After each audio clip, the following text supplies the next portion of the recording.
नमस्ते। चलिए आज एक जबरदस्त सफर पर निकलते हैं। एक ऐसा सफर जो हमें तारों से भी आगे ले जाएगा, सीधे हमारे सौरमंडल के दिल में। तैयार हैं ब्रह्मांड के कुछ सबसे बड़े रहस्यों को जानने के लिए? तो सबसे बड़ा सवाल जिसने सदियों से सबको सोचने पर मजबूर किया है कि आखिर ये सब शुरू कहाँ से हुआ। इसी सवाल का जवाब हमें हर उस चीज की शुरुआत तक ले जाएगा जिसे हम जानते हैं। तो देखिए, आज का हमारा सफर कुछ ऐसा रहेगा। हम सबसे पहले सबसे बड़ी चीज यानी पूरे ब्रह्मांड को समझेंगे, फिर थोड़ा जूम इन करके आकाशगंगाओं और तारों को देखेंगे, और आखिर में हम अपने घर, हमारे सोलर सिस्टम पर फोकस करेंगे और ग्रहों को थोड़ा और करीब से जानेंगे। तो चलिए अब शुरू करते हैं। हम अपनी कहानी की शुरुआत सबसे बड़ी, सबसे विशाल चीज से करने जा रहे हैं, जो है हमारा ब्रह्मांड। तो सबसे पहले ये ब्रह्मांड है क्या? देखिए, आसान भाषा में कहें तो ये वो सब कुछ है जो मौजूद है। आपके हाथ में मौजूद फोन से लेकर सबसे दूर वाली गैलेक्सी तक। टाइम, स्पेस, मैटर, एनर्जी, सब कुछ। और जिस साइंस में हम इस पूरी पहेली को सुलझाते हैं उसे कहते हैं कॉस्मोलॉजी, यानी ब्रह्मांड विज्ञान। ये बहुत अच्छा सवाल है ना, कि आखिर ये सब बना कैसे? और इसका जवाब हमें विज्ञान की सबसे कमाल की थ्योरीज में से एक की तरफ ले जाता है, हमारे यूनिवर्स के जन्म की कहानी। और वो कहानी है बिग बैंग थ्योरी की। जरा सोचिए, करीब 13.8 अरब साल पहले हमारा पूरा का पूरा यूनिवर्स एक सुई की नोक से भी छोटे, बहुत ज्यादा गर्म और घने पॉइंट में बंद था। और फिर अचानक एक जबरदस्त फैलाव शुरू हुआ। इसी को हम बिग बैंग कहते हैं। याद रखिए, ये कोई बम धमाका नहीं था, बल्कि ये तो खुद स्पेस का ही फैलाव था, जो आज भी जारी है। और ये फैलाव कल या परसों की बात नहीं है। हम बात कर रहे हैं 13.8 अरब साल की। ये नंबर इतना बड़ा है कि हम ठीक से सोच भी नहीं सकते, पर हाँ, यही हमारे ब्रह्मांड की उम्र मानी जाती है। और सबसे जरूरी बात, जैसा मैंने कहा, ये फैलाव रुका नहीं है, ये आज भी हो रहा है। इस जबरदस्त खोज का श्रेय जाता है महान खगोल शास्त्री एडविन हबल को। उन्होंने ही साबित किया था कि हमारा ब्रह्मांड शांत और स्थिर नहीं है, बल्कि एक गुब्बारे की तरह लगातार फूल रहा है, फैलता जा रहा है। चलिए अब जरा जूम इन करते हैं। पूरे ब्रह्मांड से हटकर अब हम उसके अंदर मौजूद चमकदार चीजों पर ध्यान देते हैं, यानी कि आकाशगंगाओं और तारों पर। तो अगर कोई पूछे कि हमारा कॉस्मिक एड्रेस क्या है, तो हम रहते हैं मिल्की वे नाम की एक गैलेक्सी में, जिसका आकार एक चक्री जैसा यानी कि स्पाइरल है। इसमें अरबों तारे हैं और उन्हीं में से एक है हमारा सूरज। और इस पूरी गैलेक्सी में हमारा सबसे करीबी तारा है हमारा अपना सूरज। ये सिर्फ एक तारा नहीं, बल्कि हमारे पूरे सौरमंडल का पावर हाउस है, जिसके चारों तरफ सब कुछ घूमता है। और हाँ, ये एक बड़ा मजेदार फैक्ट है जो अक्सर एग्जाम्स में आता है। सूरज के बाद हमारे सबसे पास का तारा है प्रॉक्सिमा सेंटोरी, पर ये इतना दूर है कि हमारे सबसे तेज रॉकेट को भी वहां पहुंचने में हजारों साल लग जाएंगे। ठीक है, तो हमने अपने तारकीय पड़ोस को समझ लिया। अब चलिए और करीब चलते हैं और सीधे अपने घर यानी हमारे सोलर सिस्टम पर ही फोकस करते हैं।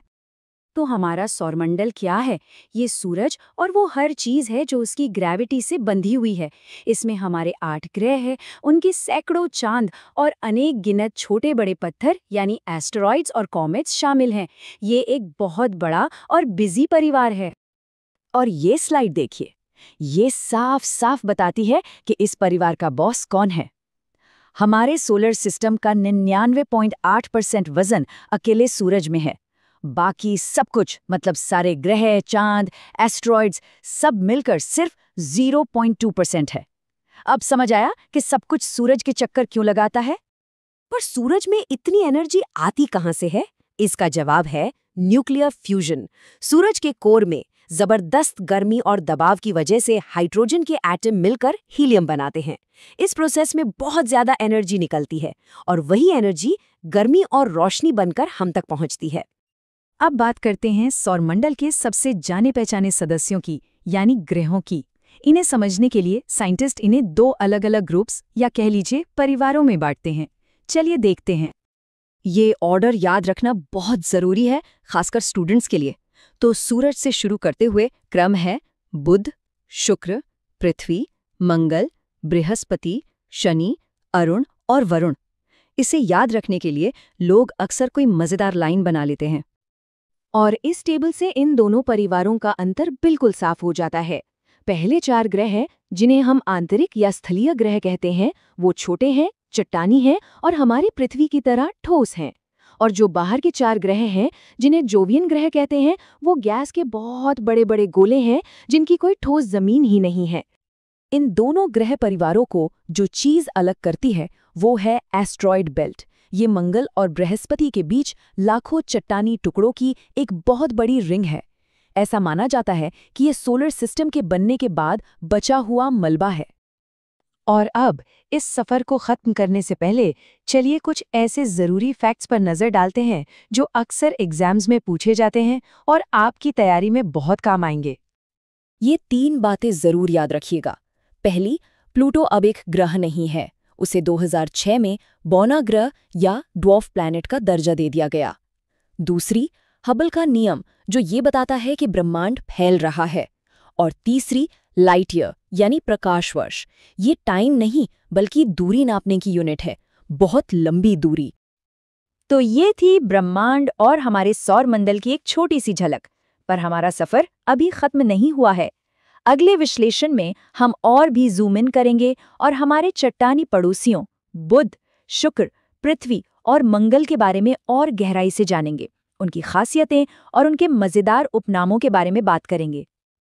तो अगर अंतरिक्ष के इन रहस्यों को जानने में मजा आ रहा है और आप अपनी तैयारी को और मजबूत करना चाहते हैं, तो स्टडी टू स्टडी को सब्सक्राइब करना बिल्कुल ना भूलें, ताकि हमारा अगला रोमांचक सफर आप मिस ना करें। नमस्कार। चलिए आज हमारे सौरमंडल के ग्रहों का एक तेज परीक्षा के लिहाज से जरूरी दौरा करते हैं। इस सफर में हम हर ग्रह के सबसे जरूरी तथ्यों को जानेंगे ताकि सब कुछ आसानी से याद रह जाए। तो शुरू करने के लिए सबसे पहले एक बुनियादी सवाल, हमारे सौरमंडल में असल में 2 तरह के ग्रह कौन कौन से हैं? अगर ये समझ आ गया तो समझिए आधा काम हो गया। इसे ऐसे समझिए जैसे हमारा सौरमंडल 2 अलग-अलग परिवारों में बटा हुआ है। एक है अंदरूनी चट्टानी ग्रहों का परिवार और दूसरा है बाहरी गैस से बने विशाल ग्रहों का परिवार। और इन दोनों परिवारों में जमीन आसमान का फर्क है। बिल्कुल, जो अंदर के ग्रह हैं वो चट्टानों से बने हैं, छोटे हैं और सूरज के काफी करीब हैं। वहीं जो बाहरी ग्रह हैं वो गैस और बर्फ के विशाल गोले हैं और सूरज से बहुत बहुत दूर रहते हैं। मतलब बनावट से लेकर जगह तक सब कुछ एकदम अलग। तो चलिए सबसे पहले मिलते हैं पहले परिवार से, यानी अंदरूनी ग्रह। ये चट्टानी दुनिया हमारे सबसे करीबी पड़ोसी हैं। पहला सदस्य है बुध यानी मर्क्यूरी। इसे सौरमंडल का सबसे तेज ग्रह भी कहते हैं। इसकी रफ्तार ही इसकी पहचान है। बुध के बारे में कुछ बातें बड़ी दिलचस्प हैं। ये सौरमंडल का सबसे छोटा ग्रह है, पर सूरज का चक्कर सबसे तेजी से लगाता है। अच्छा, इसका कोई वायुमंडल नहीं है, मतलब कोई कंबल नहीं, इसलिए दिन में ये जलता है और रात में जम जाता है। और हाँ, इसका अपना कोई चांद नहीं है, पर इसके पास एक चुंबकीय क्षेत्र जरूर है। अगला है शुक्र यानी वीनस। अब इसके 2 नाम हैं, सबसे गर्म ग्रह और पृथ्वी की जुड़वा बहन। थोड़ा अजीब लगता है ना कि जुड़वा भी और सबसे गर्म भी। तो जुड़वा इसलिए क्योंकि इसका साइज लगभग पृथ्वी जितना ही है, पर सबसे गर्म इसलिए क्योंकि इसके कार्बन डाइऑक्साइड से भरे घने वायुमंडल ने इसे एक प्रेशर कुकर जैसा बना दिया है, जो गर्मी को बाहर ही नहीं निकलने देता। इसे सुबह का तारा और शाम का तारा भी कहते हैं। और एक और अजीब बात, ये बाकी ग्रहों से उल्टा घूमता है, यानी पूर्व से पश्चिम की ओर। और अब हमारा घर पृथ्वी, जिसे हम प्यार से नीला ग्रह यानी द ब्लू प्लैनेट कहते हैं। ये वो जगह है जो पूरे सौरमंडल में सबसे खास है, क्योंकि यहाँ जीवन है। ये जो नंबर आप देख रहे हैं 11.2 किलोमीटर प्रति सेकंड, ये सिर्फ एक रफ्तार नहीं है, ये पृथ्वी का पलायन वेग है, यानी वो जादुई स्पीड जिससे किसी भी रॉकेट को उड़ना पड़ता है ताकि वो पृथ्वी के गुरुत्वाकर्षण को तोड़कर अंतरिक्ष में जा सके। इससे कम रफ्तार में वापस जमीन पर आ गिरेंगे। पृथ्वी के बारे में कुछ मुख्य बातें जो हमें हमेशा याद रखनी चाहिए। ये जीवन वाला एकमात्र ज्ञात ग्रह है। इसका अपनी धुरी पर 23.5 डिग्री का झुकाव ही है, जिसकी वजह से मौसम बदलते हैं। और हाँ, हमारा एक प्यारा सा साथी भी है, हमारा चांद। चलिए अब पृथ्वी से आगे बढ़ते हैं और पहुंचते हैं मंगल पर, जिसे पूरी दुनिया लाल ग्रह के नाम से जानती है। अब जरा इस चार्ट को देखिए, यह कमाल है। मंगल पर एक ज्वालामुखी है जिसका नाम है ओलिम्पस मॉन्स। ये हमारे माउंट एवरेस्ट से लगभग 3 गुना ज्यादा ऊंचा है। सोचकर देखिए, ये सिर्फ मंगल का ही नहीं बल्कि पूरे सौर मंडल का सबसे ऊंचा पहाड़ है। तो मंगल ग्रह लाल क्यों दिखता है? आसान भाषा में कहें तो इसकी सतह पर मौजूद मिट्टी में जंग लगा हुआ है, जिसे हम आयरन ऑक्साइड कहते हैं। इसके 2 छोटे छोटे चांद हैं, फोबोस और डीमोस, और पृथ्वी की तरह ही मंगल पर भी मौसम बदलते हैं। तो ये थे अंदरूनी ग्रह। अब एक लंबी छलांग लगाते हैं और सौर मंडल के बाहरी ठंडे इलाके की ओर चलते हैं। यहां मिलते हैं हमें गैस के विशालकाय ग्रह, सौर मंडल के असली टाइटन्स। और इन टाइटन्स का राजा है बृहस्पति यानी जुपिटर। अपने विशाल आकार और वजन के कारण इसे ग्रहों का राजा कहना बिल्कुल सही है। बृहस्पति के नाम तो कई रिकॉर्ड हैं। ये सौर मंडल का सबसे बड़ा और सबसे भारी ग्रह है। ये अपनी धुरी पर सबसे तेजी से घूमता है। इस पर एक विशाल तूफान सदियों से चल रहा है जिसे ग्रेट रेड स्पॉट कहते हैं। इतना ही नहीं, इसका एक चांद गैनीमेड पूरे सौर मंडल का सबसे बड़ा चांद है। बृहस्पति के बाद आता है शनि यानी सैटर्न। ये सौर मंडल का वो गहना है जिसके चारों ओर शानदार छल्ले हैं। अब ये जो बात है, ये शायद पूरे सौर मंडल की सबसे हैरान करने वाली बात है। शनि का घनत्व पानी से भी कम है। इसका सीधा सा मतलब यह है कि अगर कोई इतना बड़ा समंदर होता जिसमें शनि को रखा जा सके तो वो उसमें तैरता। सोचिए जरा, एक तैरता हुआ ग्रह है। अब आते हैं एक बहुत ही अजीब ग्रह पर, अरुण यानी यूरेनस। इसे झुका हुआ ग्रह भी कहते हैं और इसकी यही बात इसे सबसे अलग बनाती है। ये अपनी धुरी पर इतना ज्यादा झुका हुआ है कि ऐसा लगता है मानो ये सीधा घूमने के बजाय अंतरिक्ष में लुढ़क रहा हो। शुक्र की तरह ये भी उल्टा ही घूमता है, पूर्व से पश्चिम की ओर। इसकी खोज 1781 में विलियम हर्शल ने की थी। और हमारे इस सफर का आखिरी ग्रह है वरुण यानी नेपच्यून, सबसे दूर की दुनिया। ये हमारे सौर मंडल के किनारे पर बैठा एक ठंडा, बर्फीला और तेज हवाओं वाला ग्रह है। तो चलिए सब कुछ एक साथ फटाफट दोहराते हैं। परीक्षा के लिए ये एकदम परफेक्ट रिवीजन है। बुध सबसे छोटा और सबसे तेज, शुक्र सबसे गर्म, पृथ्वी जीवन वाला नीला ग्रह, मंगल लाल ग्रह, बृहस्पति सबसे बड़ा, शनि तैरने वाला ग्रह, अरुण लुढ़कने वाला ग्रह और वरुण सबसे दूर का ग्रह। बस ये मुख्य बातें याद रखिए। तो इन सभी अद्भुत अनोखी दुनियाओं के बारे में जानने के बाद एक सवाल तो मन में आता है कि आने वाले समय में इंसानियत के भविष्य के लिए इनमें से कौन सा ग्रह सबसे ज्यादा अहमियत रखेगा। इस पर सोचिएगा जरूर। कभी सोचा है आखिर दिन और रात होते क्यों हैं, या फिर कैसे सर्दियां अचानक गर्मियों में बदल जाती हैं? इन सभी सवालों का जवाब ना हमारी पृथ्वी की बस 2 खास हरकतों में छिपा हुआ है। एक उसका अपनी ही जगह पर घूमना और दूसरा सूरज का चक्कर लगाना। तो चलिए आज इन्हीं रहस्यों से पर्दा उठाते हैं। हाँ, तो सवाल बिल्कुल सीधा सा है, दिन और रात का चक्कर क्या है और ये मौसम क्यों बदलते रहते हैं? जवाब जैसा कि हमने देखा, पृथ्वी की 2 बहुत ही आसान लेकिन बहुत ही दमदार गतियों में छिपा है। तो सबसे पहले बात करते हैं पृथ्वी की रोज की आदत की, मतलब इसका घूमना, जिसे हम कहते हैं घूर्णन या टेक्निकल भाषा में रोटेशन। तो ये घूर्णन यानी रोटेशन आखिर है क्या? देखिए, बिल्कुल आसान भाषा में समझें तो ये पृथ्वी का अपनी ही एक्सिस पर जैसे एक लट्टू नहीं घूमता, बस बिल्कुल वैसे ही घूमना है। और हाँ, एक चीज याद रखने वाली है, ये हमेशा वेस्ट से ईस्ट की तरफ घूमती है। बस यही है हमारी पृथ्वी की डेली मोशन यानी दैनिक गति। अच्छा, तो इस एक चक्कर को पूरा करने में टाइम कितना लगता होगा? सोचिए, बिल्कुल ठीक, पूरे 24 घंटे। जी हाँ, हमारा जो एक पूरा दिन बनता है ना, वो इसी एक घुमाव से बनता है। तो इस रोज के घूमने का असर क्या पड़ता है? सबसे पहला और सबसे बड़ा असर तो है दिन और रात का होना। सिंपल है, जब पृथ्वी का कोई हिस्सा सूरज के सामने, वहां दिन, और जब वही हिस्सा घूमकर दूसरी तरफ चला गया तो हो गई रात। पर बात यहीं खत्म नहीं होती। समुद्र में जो ज्वार भाटा उठता है या फिर हवाएं जो अपनी दिशा बदलती हैं, ये सब भी इसी रोटेशन का ही कमाल है। ठीक है, तो ये तो हुई पृथ्वी की डेली स्पिन की कहानी। अब चलिए बात करते हैं उसकी लंबी, मतलब साल भर चलने वाली यात्रा की। वो यात्रा जो ये सूरज के चारों तरफ करती है। इसे कहते हैं परिक्रमण या रेवोल्यूशन। तो परिक्रमण या रेवोल्यूशन का सीधा सा मतलब है पृथ्वी का सूरज के चारों तरफ एक अंडाकार यानी इलिप्टिकल पाथ पर चक्कर लगाना।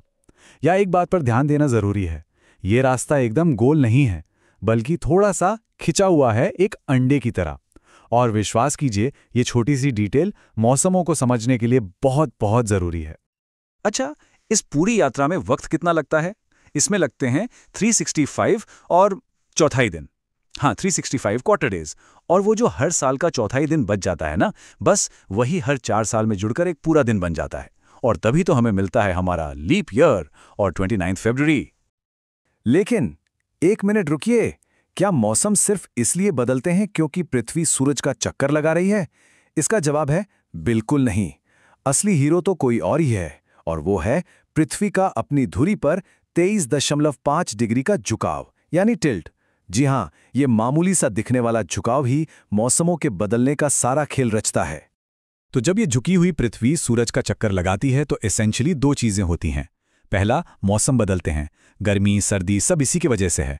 और दूसरा, दिन और रात की जो लंबाई है ना, वो भी साल भर बदलती रहती है। कभी दिन लंबे हो जाते हैं तो कभी रातें। पृथ्वी के इस पूरी सालाना यात्रा में ना, समझिए 4 खास स्टेशन आते हैं, जिनको हम सोल्स्टिस और इक्विनॉक्स कहते हैं। बेसिकली ये वो 4 तारीखें हैं जो हमें सिग्नल देती हैं कि अब मौसम बदलने वाला है। चलिए, इन चारों पड़ावों को एक एक करके देखते हैं। शुरुआत करते हैं 21 मार्च से। इस दिन सूरज सीधे इक्वेटर पर चमकता है। नतीजा, पूरी दुनिया में दिन और रात लगभग बराबर। फिर आता है 21 जून। अब सूरज ट्रॉपिक ऑफ कैंसर पर है, और इसका मतलब है नॉर्दर्न हेमिस्फेयर में साल का सबसे लंबा दिन, गर्मियों का पीक। फिर 23 सितंबर को कहानी फिर से वही 21 मार्च वाली, सूरज वापस इक्वेटर पर और दिन रात एक बार फिर बराबर। और आखिर में 22 दिसंबर। इस दिन सूरज ट्रॉपिक ऑफ कैप्रिकॉर्न पर होता है, जिससे नॉर्दर्न हेमिस्फेयर में होता है साल का सबसे छोटा दिन और सबसे लंबी रात, यानी कड़ाके की सर्दी का टाइम। आमतौर पर लोगों को क्या लगता है, यही ना, कि जब पृथ्वी सूरज के पास होती है तो गर्मियां होती हैं, और जब दूर चली जाती है तो सर्दियां। काफी लॉजिकल लगता है ना? लेकिन क्या यह सच है? चलिए इस सबसे बड़े राज से पर्दा उठाते हैं। अब जरा इस टेबल पे नजर डालिए। शॉकिंग है, 3 जनवरी को पृथ्वी सूरज के सबसे करीब होती है, लेकिन उस वक्त नॉर्दर्न हेमिस्फीयर में क्या हो रहा होता है? कड़ाके की सर्दी। और दूसरी तरफ 4 जुलाई को पृथ्वी सूरज से सबसे ज्यादा दूर होती है, और तब यहां हम गर्मी से बेहाल होते हैं। तो ये इस बात का पक्का सबूत है कि मौसम का लेना देना दूरी से बिल्कुल भी नहीं है। सारा खेल सिर्फ उस 23.5 डिग्री के झुकाव का है। और हां, एक चीज बिल्कुल नोट कर लीजिए, ये 4 तारीख हैं, 21 मार्च, 21 जून, 23 सितंबर और 22 दिसंबर। ये बहुत बहुत इंपॉर्टेंट है। सोर्स मटेरियल के मुताबिक एग्जाम्स में ये डायरेक्ट पूछी जाती हैं, तो इन्हें याद रखना काफी काम आ सकता है। तो चलिए इस पूरी चर्चा को एक बड़े ही दिलचस्प सवाल पर खत्म करते हैं। जरा कल्पना कीजिए, अगर हमारी पृथ्वी बिल्कुल सीधी खड़ी होती, उसमें वो 23.5 डिग्री का झुकाव होता ही नहीं, तो हमारी दुनिया कैसी होती? क्या तब भी हम गर्मी, सर्दी और बहार जैसे मौसमों का मजा ले पाते? इस पर सोचना जरूर। नमस्कार, आज हम एक ऐसी चीज के बारे में बात करने वाले हैं जो हमें दिखाई तो नहीं देती, लेकिन हमारी पूरी दुनिया उसी पर टिकी हुई है। यह सिर्फ नक्शे पर बनी लकीरों की कहानी नहीं है, बल्कि इंसानी दिमाग की एक जबरदस्त कामयाबी की दास्तान है। जरा सोचकर देखिए, सदियों पहले ये सवाल कितने मुश्किल रहे होंगे। नाविकों के लिए तो ये जिंदगी और मौत का सवाल था, और बड़े बड़े साम्राज्यों के लिए व्यापार और ताकत की चाबी। इन्हीं सवालों के जवाब ने हमारी दुनिया को हमेशा के लिए बदल कर रख दिया। तो इस सफर में हम क्या क्या जानेंगे? सबसे पहले हम पृथ्वी के इस एड्रेस सिस्टम को समझेंगे। फिर देखेंगे कि लेटी हुई रेखाएं यानी अक्षांश कैसे मौसम तय करती हैं, और खड़ी रेखाएं यानी देशांतर कैसे वक्त को कंट्रोल करती हैं, और आखिर में ये सब असल दुनिया में एक साथ कैसे काम करता है। ये जो ग्रिड सिस्टम है ना, ये असल में हमारे प्लैनेट की एक ग्लोबल एड्रेस बुक की तरह है।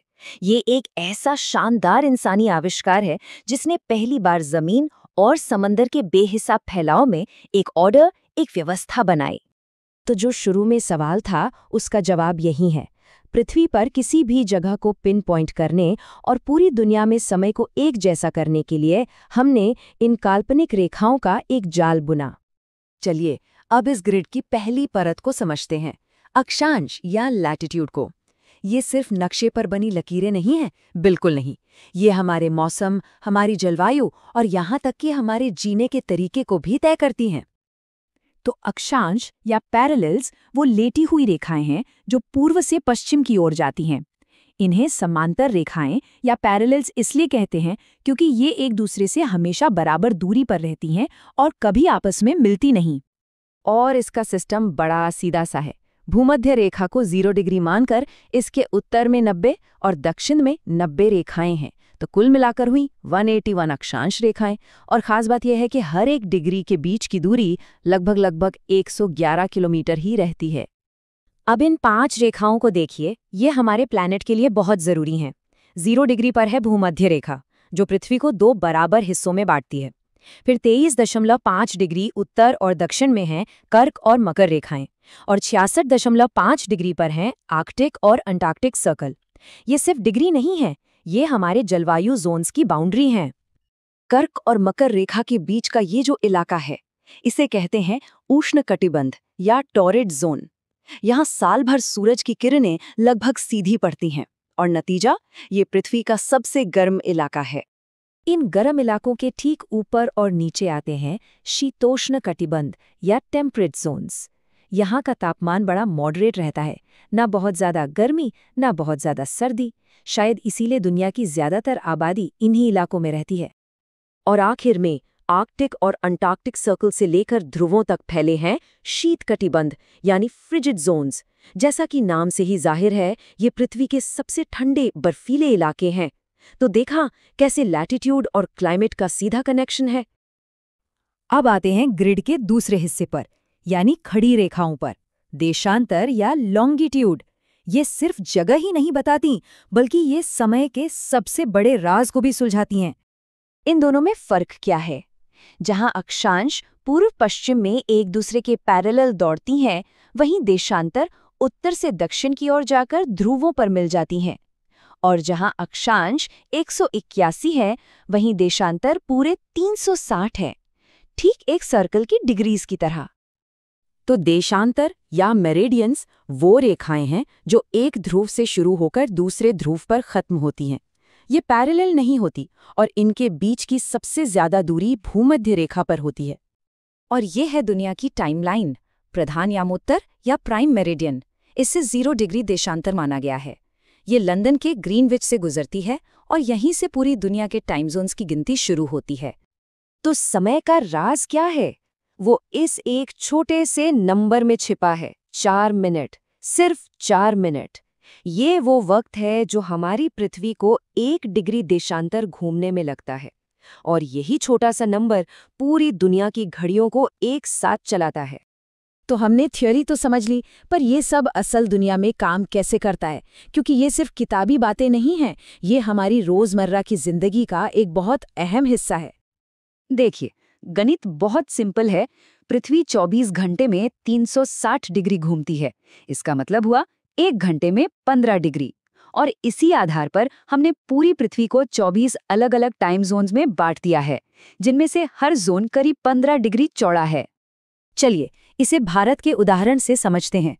हमारा मानक समय 82.5 डिग्री पूर्वी देशांतर से लिया जाता है, तो हम 82.5 को 4 मिनट से गुणा करते हैं।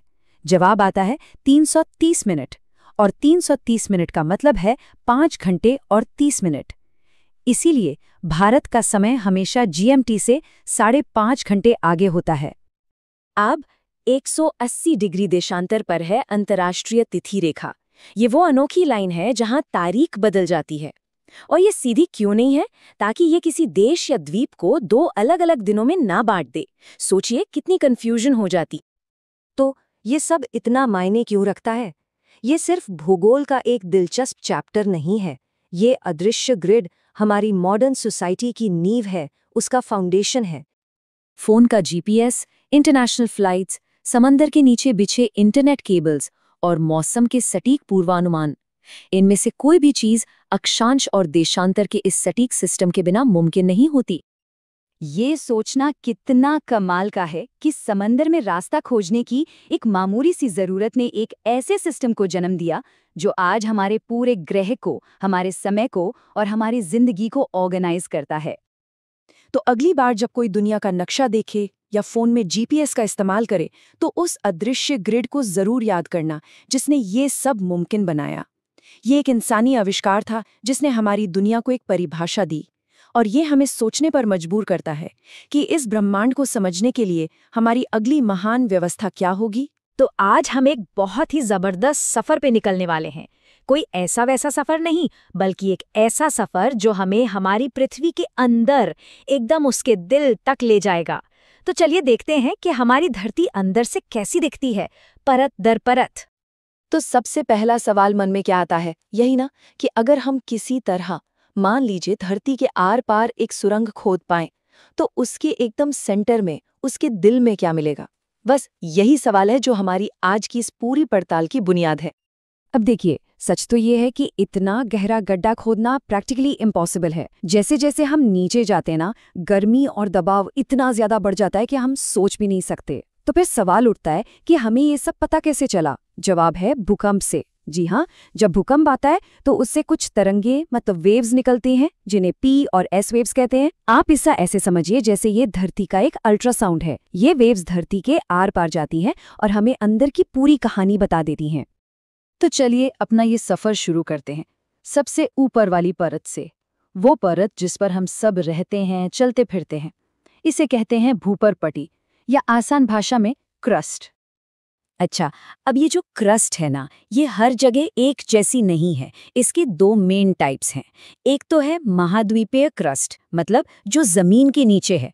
ये काफी मोटी होती है, करीब 35 किलोमीटर, और ये बनी है सियाल से। सियाल मतलब साइज से सिलिका और एल से एल्यूमिनियम। आसान है ना? और दूसरी है महासागरीय क्रस्ट, जो समंदर के नीचे होती है। ये पतली होती है, बस 5 किलोमीटर के आसपास, और ये बनी है सीमा से, यानी साई से सिलिका और मा से मैग्नीशियम। ठीक है, तो क्रस्ट के ठीक नीचे अब हम और गहराई में उतर रहे हैं। आता है धरती का सबसे बड़ा हिस्सा, जिसे कहते हैं मैंटल। यहीं से असली कहानी और भी दिलचस्प होने लगती है। 84%, 84%। जरा सोचिए इस नंबर के बारे में। हमारी पृथ्वी का जो पूरा वॉल्यूम है ना, उसका 84% हिस्सा अकेला मैंटल है। मतलब ये कितना ज्यादा बड़ा है। और ये चार्ट देखिए, इससे बात एकदम साफ हो जाती है। ये जो बड़ा सा हिस्सा है 84%, ये है मेंटल। इसके सामने कोर बस 15% है, और हमारी क्रस्ट वो तो बस 1%। सही मायनों में कहें तो मेंटल ही पृथ्वी का असली इंजन रूम है। तो इस इतने बड़े मेंटल के अंदर क्या है? इसे भी दो हिस्सों में बांटा गया है। एक है ऊपरी मेंटल, जहां एक बहुत ही खास चीज है, एस्थेनोस्फीयर। ये एक कह सकते हैं सेमी लिक्विड चिपचिपी सी परत है। यूं समझिए जैसे शहद की एक बहुत बड़ी धीरे धीरे बहने वाली नदी हो, और इसी नदी पर हमारी जो टेक्टोनिक प्लेट्स है ना, वो नाव की तरह तैरती हैं। और इसके नीचे आता है निचला मेंटल, जो कि एकदम ठोस है। चलिए अब अपने सफर के आखिरी और सबसे गहरे हिस्से में चलते हैं, पृथ्वी का एकदम सेंटर, इसका धधकता हुआ केंद्र, यानी कि कोर। तो ये कोर किस चीज से बना है? इसे याद रखने का एक बहुत आसान तरीका है, निफे। नी मतलब निकिल और एफी मतलब फेरस, यानी लोहा। धरती की शुरुआत में जितने भी भारी तत्व थे, वो सब ग्रेविटी की वजह से खिंचकर सेंटर में जमा हो गए। इसीलिए ये सबसे भारी और सबसे घना हिस्सा है। पर कहानी यहाँ खत्म नहीं होती। इस कोर के भी दो रूप हैं। एक है बाहरी कोर या आउटर कोर, जो कि लिक्विड है, पिघला हुआ लोहा। और इसी पिघले हुए लोहे के घूमने से हमारी पृथ्वी का मैग्नेटिक फील्ड बनता है। ये वही मैग्नेटिक फील्ड है जो एक शील्ड की तरह हमें सूरज से आने वाले खतरनाक रेडिएशन से बचाता है। और फिर इसके भी अंदर है इनर कोर, यानी आंतरिक क्रोड। अब मजे की बात यह है कि ये आउटर कोर से भी ज्यादा गर्म है, पर फिर भी ये ठोस है, सॉलिड है। क्यों? क्योंकि इसके ऊपर इतना जबरदस्त प्रेशर है कि लोहा चाहकर भी पिघल नहीं पाता। तो हमने तीनों मेन लेयर्स देख ली, क्रस्ट, मैंटल, कोर। पर ये एक दूसरे से अचानक तो अलग नहीं हो जाती। इनके बीच में कुछ बाउंड्रीज होती हैं, कुछ अदृश्य सीमाएं। इन्हें हम कहते हैं डिसकंटिन्यूइटीज।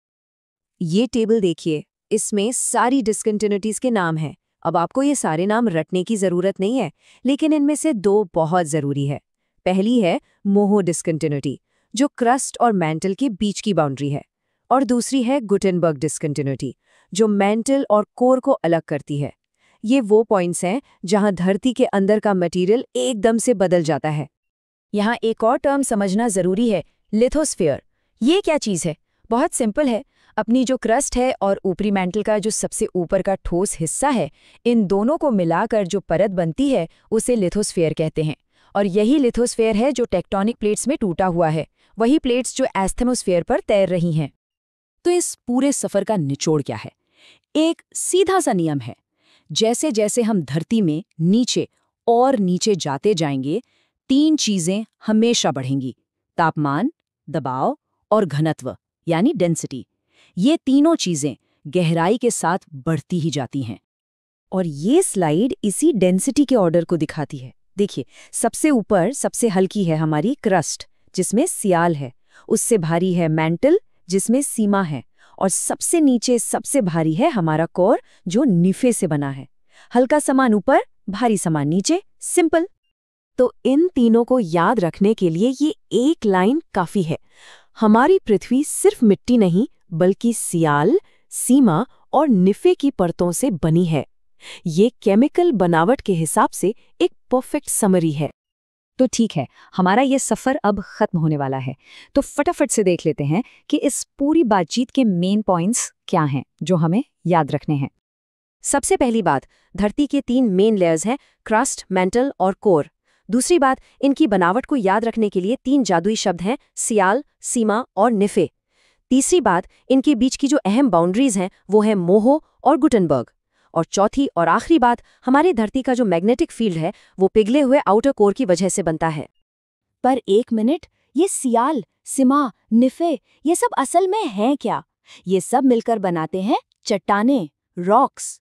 तो अब सवाल ये उठता है कि इतनी गहराई से लेकर हमारी सतह तक ये चट्टानें कौन-कौन सी हैं? ये बनती कैसे हैं? ये एक अलग ही दुनिया है, जिसके बारे में हम बात करेंगे अपने अगले सेशन में। नमस्कार। कभी सोचा है कि ये जो जमीन है हमारे पैरों के नीचे, आखिर ये है क्या चीज? आज ना हम चट्टानों की एक बड़ी ही दिलचस्प दुनिया में चलेंगे। ये सिर्फ बेजान पत्थर नहीं है, नहीं, इनमें तो हमारी धरती के बनने, बदलने और फिर से नया जन्म लेने की पूरी कहानी छुपी है। हम रोज इस पर चलते हैं, लेकिन शायद ही सोचते हैं, है ना, कि ये जमीन आखिर बनी कैसे है। तो चलिए आज इसी पहेली को सुलझाते हैं और अपनी दुनिया की बुनियाद को थोड़ा और करीब से जानते हैं। तो चट्टान असल में है क्या? बिल्कुल सीधी भाषा में कहें तो ये मिनरल्स का एक नेचुरल मास है जो हमारी पृथ्वी की ऊपरी परत यानी क्रस्ट को बनाता है। सोचो, जैसे ग्रेनाइट का पत्थर, उसमें कई अलग अलग तरह के मिनरल्स मिल जाते हैं। और कभी-कभी क्वार्ट्जाइट जैसी चट्टानें सिर्फ एक ही मिनरल से बनती हैं। और पता है, इसकी पढ़ाई का एक स्पेशल नाम भी है, पेट्रोलॉजी, या हिंदी में कहें तो शैल विज्ञान। पेट्रोलॉजी करने वाले मतलब पेट्रोलॉजिस्ट, वो एक तरह से चट्टानों के डिटेक्टिव होते हैं। वही पता लगाते हैं कि भाई ये रॉक बना कैसे और वक्त के साथ इसमें क्या-क्या बदलाव आए। तो चलिए कहानी की शुरुआत करते हैं सबसे पहली, सबसे बेसिक टाइप की चट्टान से, इग्नियस रॉक्स, जिनका नाम ही है आग से जन्मी चट्टानें। इन्हें प्राइमरी रॉक्स यानी पहली चट्टानें भी कहते हैं। क्यों? क्योंकि बाकी सारी चट्टानों की कहानी यहीं से शुरू होती है। बस इतना सोचिए कि धरती के अंदर गर्मा-गर्म पिघला हुआ पत्थर है। जब वो ठंडा होकर सख्त हो जाता है ना, बस उसी से बनती हैं इग्नियस रॉक्स। अच्छा, यहाँ एक आम कंफ्यूजन होता है मैग्मा और लावा में। देखिए, जब तक पिघला हुआ मटेरियल धरती के अंदर है उसे कहते हैं मैग्मा, और जैसे ही वो ज्वालामुखी से फटकर बाहर जमीन पर आ गया वो बन जाता है लावा। सिंपल, सिर्फ जगह का ही तो फर्क है। इन्हें पहचानना काफी आसान है। एक, ये बहुत बहुत ज्यादा हार्ड होती हैं, आखिर पिघले मिनरल्स से जो बनी हैं। दूसरा, इनमें फॉसिल्स कभी नहीं मिलेंगे। कॉमन सेंस है, इतनी गर्मी में कोई जीव कैसे बचेगा। और तीसरा, इनमें लेयर्स यानी परतें नहीं होती, क्योंकि ये एक ही झटके में ठंडी होती हैं। इसके सबसे कॉमन एग्जाम्पल्स एक तो है ग्रेनाइट, जो अक्सर किचन काउंटरटॉप्स में दिखता है। ये जमीन के अंदर धीरे धीरे ठंडा होता है। और दूसरा है बेसाल्ट, जो ज्वालामुखी के लावा से बनता है और सरफेस पर तेजी से ठंडा हो जाता है। और मज़ेदार बात यह है कि इंडिया का जो पूरा डेक्कन प्लेटो है ना, वो इसी बेसाल्ट रॉक की एक बहुत बड़ी परत है। सोचिए। तो ये थी इग्नियस रॉक्स। अब आगे बढ़ते हैं दूसरे टाइप पर, सेडिमेंट्री रॉक्स यानी अवसादी चट्टानें। ये वो रॉक्स हैं जिनकी हर परत में इतिहास की एक कहानी छिपी होती है। अब इन्हें सेकेंडरी यानी दूसरे नंबर की चट्टानें क्यों कहते हैं? इसलिए क्योंकि ये पहले से मौजूद रॉक्स या पौधों या जानवरों के टूटे फूटे हिस्सों से बनती हैं। इन छोटे छोटे टुकड़ों को ही सेडिमेंट्स कहते हैं, जो बस टाइम के साथ इकट्ठा होते रहते हैं। इनके बनने का प्रोसेस 3 सिंपल स्टेप्स में है। पहला, वेदरिंग और इरोजन, मतलब हवा पानी पुरानी चट्टानों को तोड़ते हैं। फिर दूसरा स्टेप, डिपोजिशन, मतलब ये टूटे हुए टुकड़े लेयर बाय लेयर जमते जाते हैं। और आखिर में तीसरा स्टेप, कॉम्पैक्शन, जिसमें ऊपर वाली लेयर्स के प्रेशर से नीचे की लेयर्स दबकर एक सॉलिड रॉक बन जाती हैं। तो इनकी खास बात क्या हुई? एक तो ये हमेशा लेयर्स में मिलती हैं। दूसरा, फॉसिल्स अक्सर इन्हीं में मिलते हैं। और हाँ, जो हमारे लिए इतने ज़रूरी हैं, कोयला और पेट्रोलियम जैसे फ्यूल, वो भी इन्हीं चट्टानों से निकलते हैं। एग्जाम्पल्स के लिए सैंडस्टोन, लाइमस्टोन, शेल और हाँ, कोयला खुद भी एक सेडिमेंट्री रॉक ही है। ओके, तो अब आते हैं हमारी कहानी की तीसरी और आखिरी कड़ी पर, मेटामॉर्फिक रॉक्स। नाम से ही साफ है, रूप बदलने वाली चट्टानें। मेटामॉर्फिक का मतलब ही होता है फॉर्म चेंज करना। सोचिए, जब इग्नेस या सेडिमेंट्री रॉक्स जमीन के नीचे बहुत ज्यादा गर्मी और प्रेशर झेलती है ना, तो उनका पूरा रूप, पूरा कैरेक्टर ही बदल जाता है। वो एक बिल्कुल नई और ज्यादा स्ट्रांग रॉक बन जाती हैं। ये वाली स्लाइड बहुत इंपॉर्टेंट है। यहाँ देखिए कि कैसे एक रॉक दूसरी में बदल जाती है। जैसे लाइमस्टोन बन जाता है मार्बल, हाँ, वही मार्बल जिससे ताजमहल बना है। शेल बदल जाता है स्लेट में, ग्रेनाइट बन जाता है नाइस। और ये तो कमाल है कि एक्सट्रीम प्रेशर के नीचे मामूली सा कोयला दुनिया का सबसे कीमती पत्थर हीरा बन सकता है। तो हमने तीनों टाइप की रॉक्स देख ली, इग्नियस, सेडिमेंट्री, मेटामॉर्फिक। लेकिन ये अलग अलग नहीं हैं, ये सब एक दूसरे से जुड़ी हुई हैं, एक कभी न खत्म होने वाले सफर में, जिसे हम कहते हैं द रॉक साइकिल। ये रॉक साइकिल एक कंटिन्यूअस प्रोसेस है, जिसमें कोई भी रॉक टाइम के साथ किसी भी दूसरी टाइप की रॉक बन सकती है। इसको नेचर का सबसे बड़ा रीसाइक्लिंग प्रोग्राम समझ लीजिए। चलिए इस साइकिल को शुरू से देखते हैं। सब कुछ शुरू होता है पिघले हुए मैग्मा से। जब ये ठंडा होता है, सख्त होता है, तो बनती है इग्नियस रॉक। पर जर्नी अभी शुरू हुई है। फिर क्या होता है? नेचर की फोर्सेस, हवा, पानी, इस इग्नियस रॉक को तोड़ना शुरू कर देती हैं छोटे छोटे टुकड़ों में। ये टुकड़े कहीं और जाकर जमा हो जाते हैं और लेयर्स के नीचे दब दब कर बन जाती है सेडिमेंट्री रॉक। और इसके बाद जब किसी भी रॉक पर, चाहे वो इग्नियस हो या सेडिमेंट्री, बहुत ज़्यादा हीट और प्रेशर पड़ता है, तो वो ट्रांसफॉर्म हो जाती है मेटामॉर्फिक रॉक में। और आखिर में यही मेटामॉर्फिक रॉक अगर और ज़्यादा गर्मी झेले, तो वो पिघलकर वापस मैग्मा बन जाती है और साइकिल फिर से शुरू हो जाता है। एक एंडलेस जर्नी। तो आज के इस पूरे सफर से क्या सीखा? 4 मेन पॉइंट्स हैं। 1. इग्नियस रॉक्स जैसे बेसाल्ट डेक्कन प्लेटो जैसी बड़ी बड़ी जमीनें बनाती हैं। 2. सेडिमेंट्री रॉक्स में फॉसिल्स और फ्यूल का खजाना है। 3.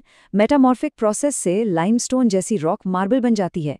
ये याद रखना जरूरी है। और सबसे इंपॉर्टेंट चौथी बात, कोई भी रॉक परमानेंट नहीं है, सब एक अनंत साइकिल का हिस्सा हैं। और ये सब हमें एक बड़े सवाल पर लाकर छोड़ देता है।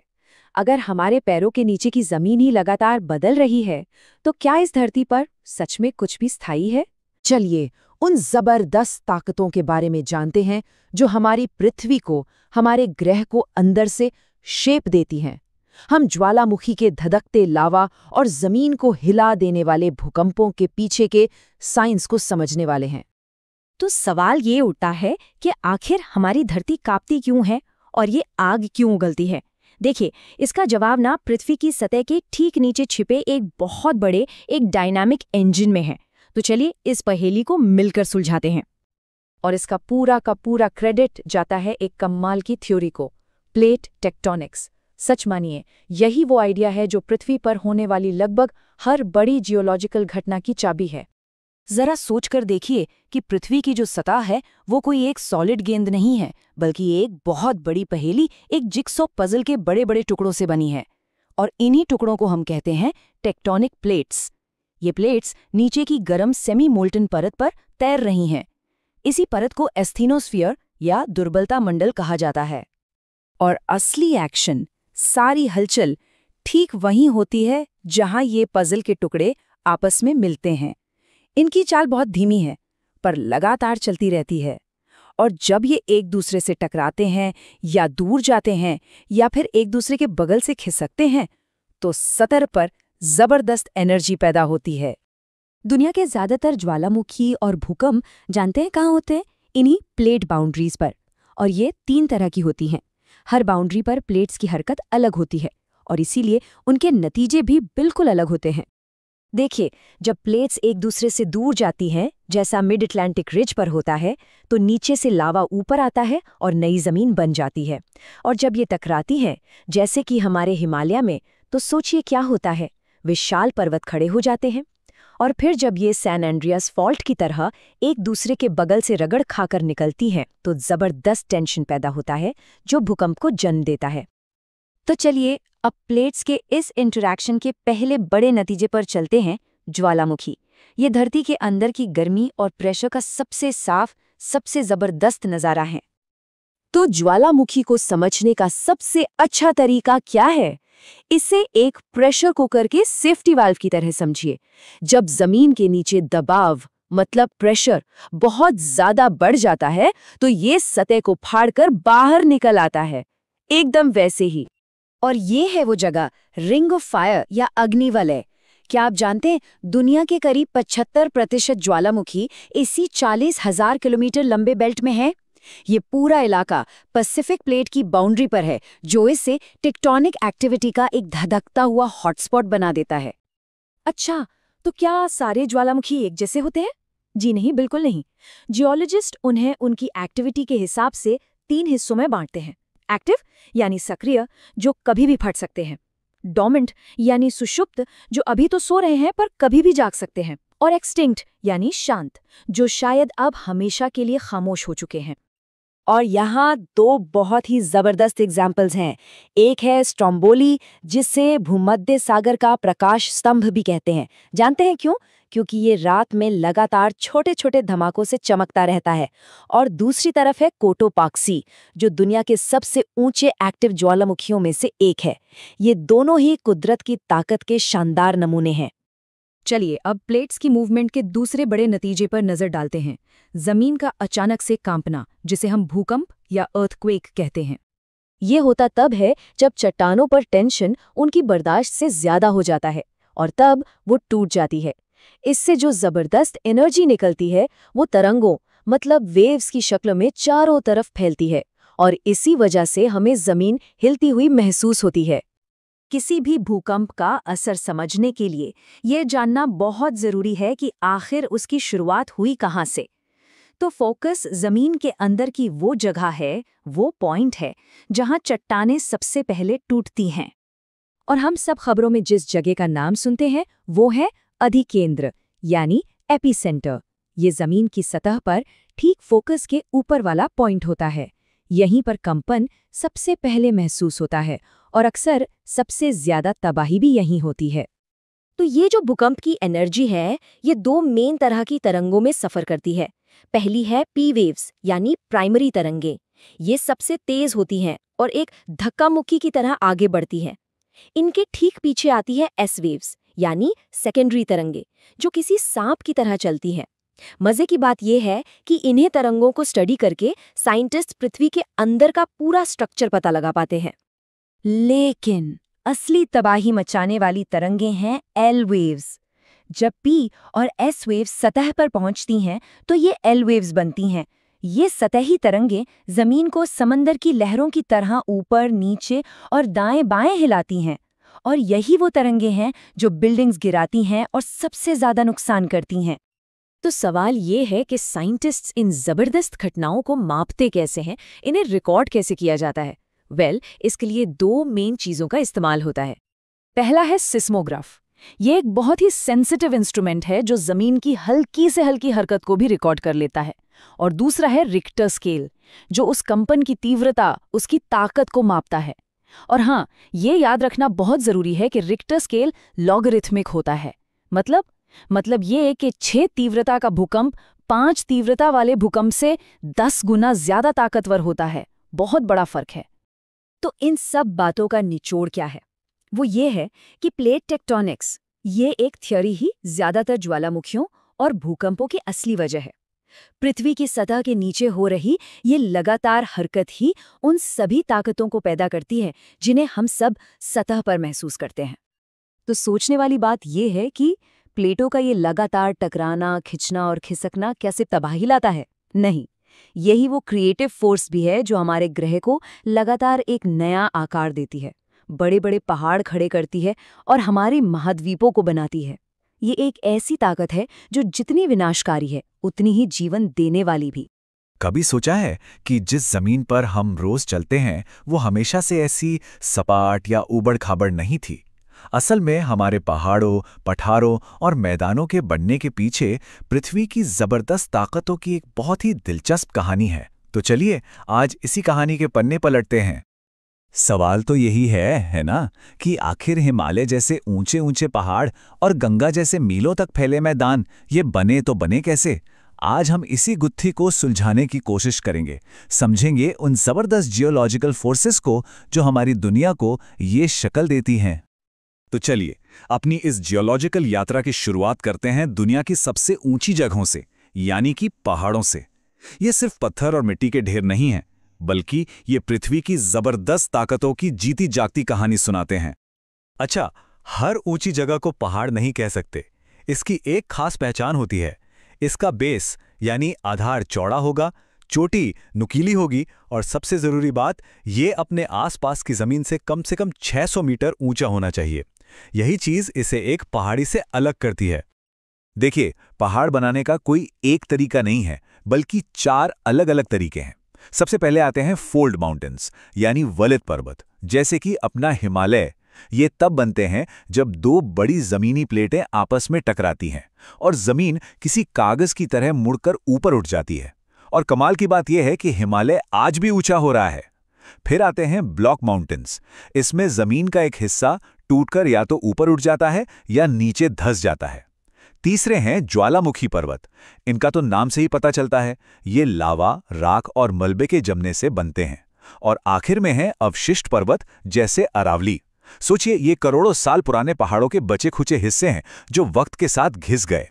इन ब्लॉक माउंटेन्स का कॉन्सेप्ट बड़ा सीधा है। जरा सोचिए कि जमीन के एक बड़े टुकड़े में दरारें आ गईं। जो हिस्सा ऊपर उठ गया उसे कहते हैं हॉर्स्ट, और वही बन जाता है पहाड़। और जो हिस्सा नीचे धंस गया उसे कहते हैं ग्रैबन, जो एक घाटी बना देता है। भारत में विंध्य और सतपुड़ा की पहाड़ियां इसका बेहतरीन उदाहरण है। तो चलिए अब पहाड़ों की ऊंचाइयों से थोड़ा नीचे उतरते हैं और एक ऐसी जमीन पर चलते हैं जो ऊंची तो है पर ऊपर से एकदम सपाट है। जी हां, अब बात होगी पठारों की। इन्हें इनकी बनावट की वजह से टेबल लैंड या ऊंची मेज भूमि भी कहा जाता है। तो आखिर ये पठार है क्या? इसे एक बहुत बड़ी मेज की तरह समझिए। इसका टॉप बिल्कुल फ्लैट है, लेकिन ये आसपास की जमीन से काफी ऊंचा उठा हुआ है। बस यही इसकी पहचान है, ऊंचाई और सपाट सतह का एक अनोखा कॉम्बिनेशन। पर ये पठार इतने जरूरी क्यों हैं? क्योंकि ये सिर्फ ऊंची जमीन के टुकड़े नहीं हैं, ये तो खनिजों के खजाने हैं। सोचकर देखिए, लोहा, कोयला, सोना, तांबा, ज्यादातर कीमती खनिज इन्हीं पठारों की कोख से निकलते हैं। मतलब हमारी पूरी इंडस्ट्री की नींव इन पर टिकी है। पठार भी कई तरह के होते हैं। एक होते हैं इंटरमाउंटेन पठार, जो चारों तरफ से पहाड़ों से घिरे होते हैं, जैसे तिब्बत का पठार, जिसे दुनिया की छत भी कहते हैं। फिर आते हैं ज्वालामुखी पठार, जो लावा की परतों के जमने से बनते हैं। भारत का दक्कन का पठार इसका सबसे बड़ा उदाहरण है।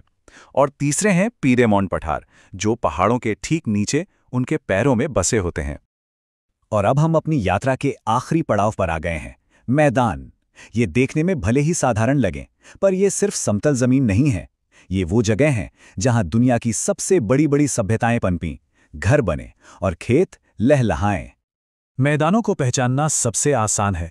ये निचले और समतल इलाके होते हैं। आमतौर पर इनकी ऊंचाई समुद्र तल से 200 मीटर से ज्यादा नहीं होती। यही सपाट जमीन इन्हें इंसानी बसावट और हर तरह की एक्टिविटी के लिए परफेक्ट बनाती है। पर मैदान इतने खास क्यों हैं? इसका सारा श्रेय जाता है नदियों को। नदियां पहाड़ों से अपने साथ उपजाऊ मिट्टी बहाकर लाती हैं और इन मैदानों में बिछा देती हैं। इसे जलोढ़ मिट्टी कहते हैं।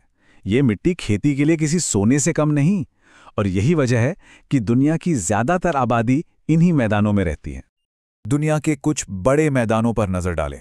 एशिया में गंगा सिंधु का मैदान, जहां करोड़ों लोग बसते हैं, या फिर उत्तरी अमेरिका का मिसिसिपी का मैदान, जिसे दुनिया की ब्रेड बास्केट यानी रोटी की टोकरी कहा जाता है। ये सिर्फ जमीन नहीं, बल्कि हमारी दुनिया की फूड सिक्योरिटी की लाइफलाइन है। तो अब तक हमने पहाड़, पठार और मैदान तीनों को अलग अलग समझ लिया है। अब चलिए इन तीनों को एक साथ रखकर देखते हैं, ताकि इनके बीच का फर्क और भी साफ हो जाए। तो चलिए एक नजर में पूरा सार समझ लेते हैं। पर्वत, ऊंचे नुकीले शिखर वाले और नदियों का जन्मस्थान। पठार, ऊंचे लेकिन ऊपर से सपाट और खनिजों का खजाना। और मैदान, निचले समतल, जहां खेती होती है और बस्तियां बसती हैं। बस ये तीन चीजें याद रखिए, ऊंचाई, शिखर और इनका महत्व। पूरा कॉन्सेप्ट क्लियर हो जाएगा। आखिर में ये याद रखना बहुत जरूरी है कि ये पहाड़, पठार और मैदान सिर्फ जमीन के अलग अलग रूप नहीं हैं। ये हमारे ग्रह की ताकत और उसकी लगातार बदलती प्रकृति का सबूत हैं। हर एक की अपनी कहानी है और हर एक पृथ्वी पर जीवन को अपने खास तरीके से मुमकिन बनाता है। तो अब एक आखिरी सवाल। जहां कहीं भी ये सुना जा रहा है, एक पल रुककर अपने चारों ओर की दुनिया के बारे में सोचें। आपके जीवन को कौन सी भू आकृति आकार दे रही है? क्या वो पहाड़ों की ठंडी हवा है, किसी पठार से निकले संसाधन है, या फिर किसी मैदान की उपजाऊ जमीन है?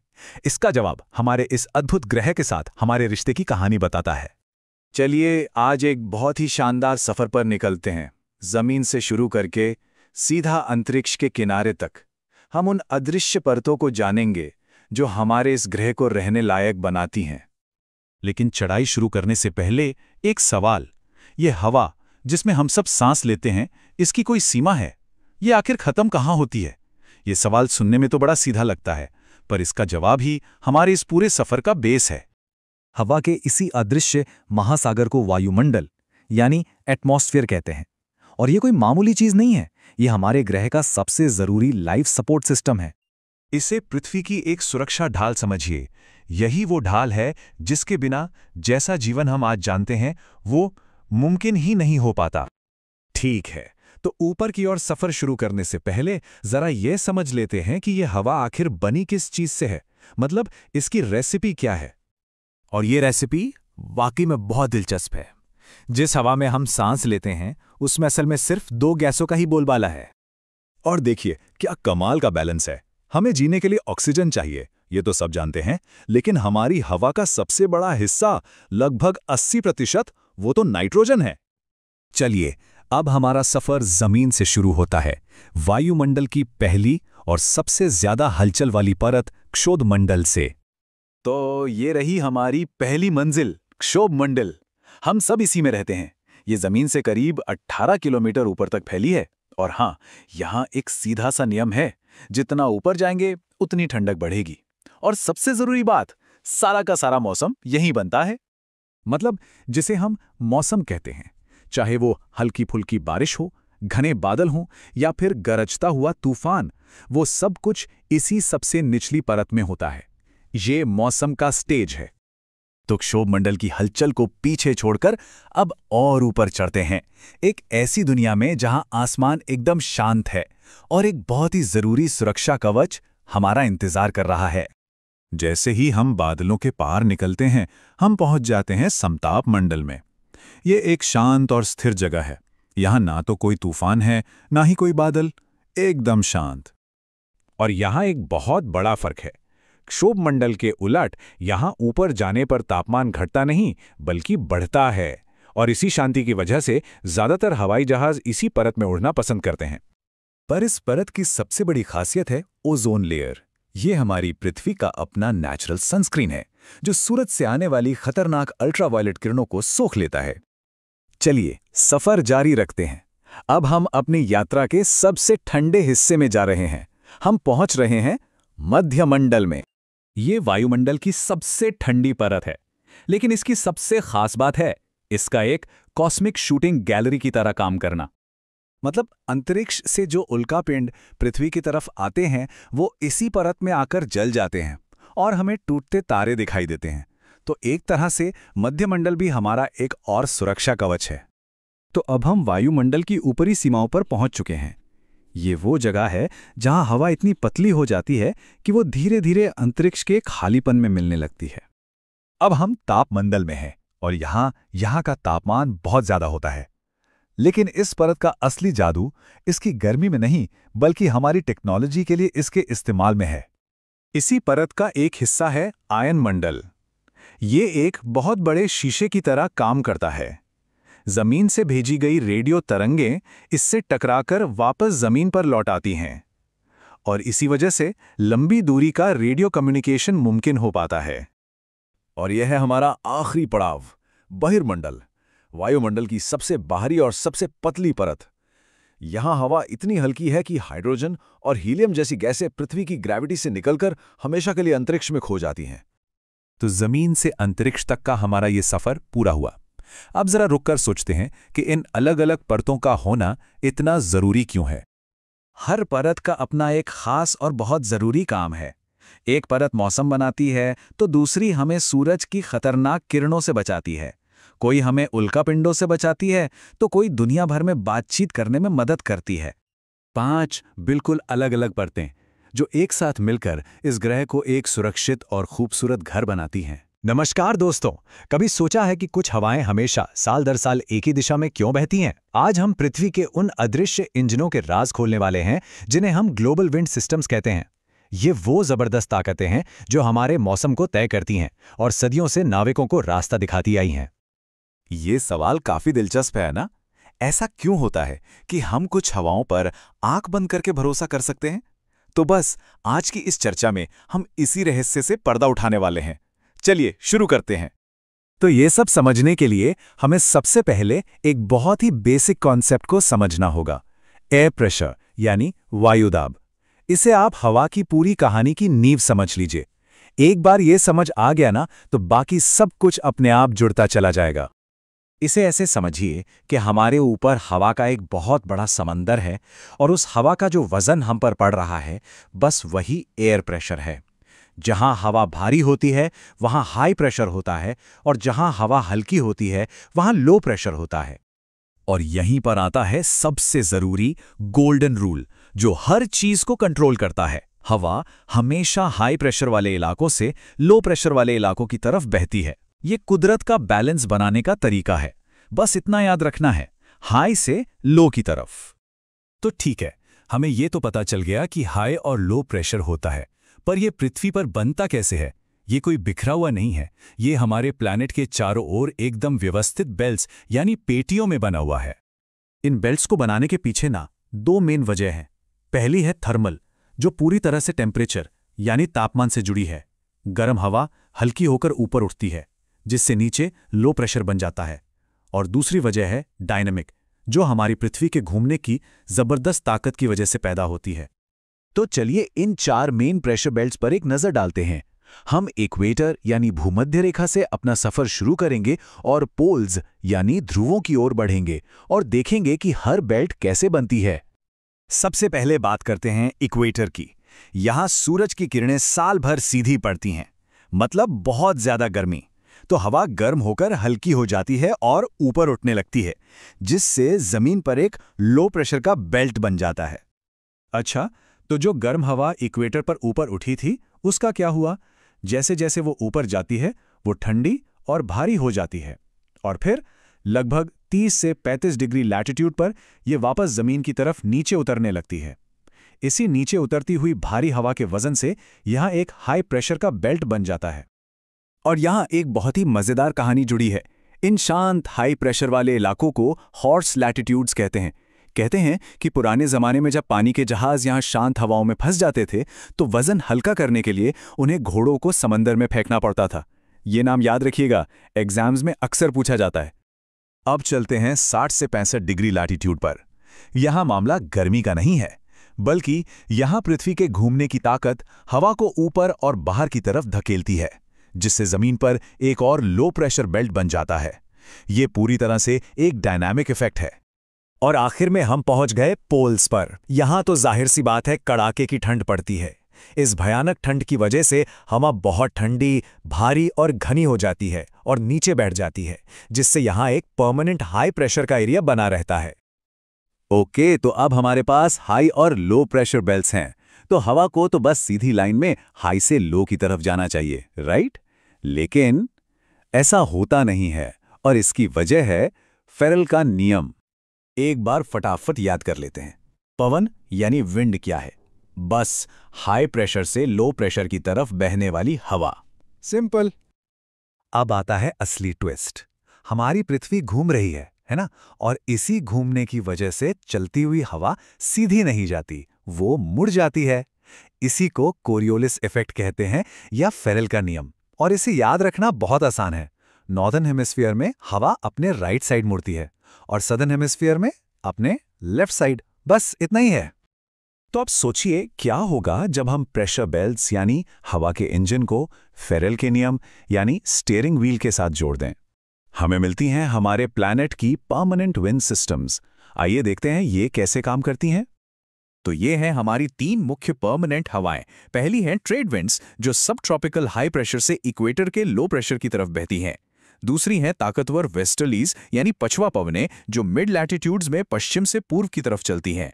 और तीसरी हैं ठंडी पोलर ईस्टर्लीज, जो पोल्स के हाई प्रेशर से नीचे की ओर आती हैं। खासकर पछुआ पवनों यानी वेस्टर्लीज की बात करें तो सदर्न हेमिस्फीयर में ये एकदम तूफानी हो जाती हैं। क्यों? क्योंकि वहां इन्हें रोकने के लिए जमीन बहुत कम है। पुराने नाविकों ने इन्हें बड़े जबरदस्त नाम दिए थे। 40 डिग्री पर रोरिंग 40s यानी गरजती 40, 50 डिग्री पर फ्यूरियस 50s यानी प्रचंड 50, और 60 डिग्री पर श्रीकिंग 60s यानी चीखती 60। ये नाम जरूर याद रखने चाहिए। बहुत बढ़िया, तो हमने काफी कुछ समझ लिया है। चलिए एक बार फटाफट से सबसे जरूरी पॉइंट्स को दोहरा लेते हैं ताकि वो दिमाग में एकदम पक्के हो जाएं। तो टेक अवे क्या है? पहली बात, हवा हमेशा हाई से लो प्रेशर की तरफ जाती है। दूसरी बात, प्रेशर बेल्ट्स या तो गर्मी की वजह से बनते हैं या पृथ्वी के घूमने की वजह से।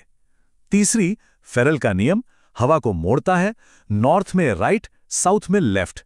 और हां, वो खास नाम मत भूलिएगा, 30 डिग्री पर हॉर्स लैटिट्यूड्स और साउथ में गरजती 40। बस ये बेसिक बातें समझ ली तो समझिए आपने ग्लोबल विंड्स का पूरा खेल समझ लिया। ये एक बहुत अच्छा सवाल है कि नहीं?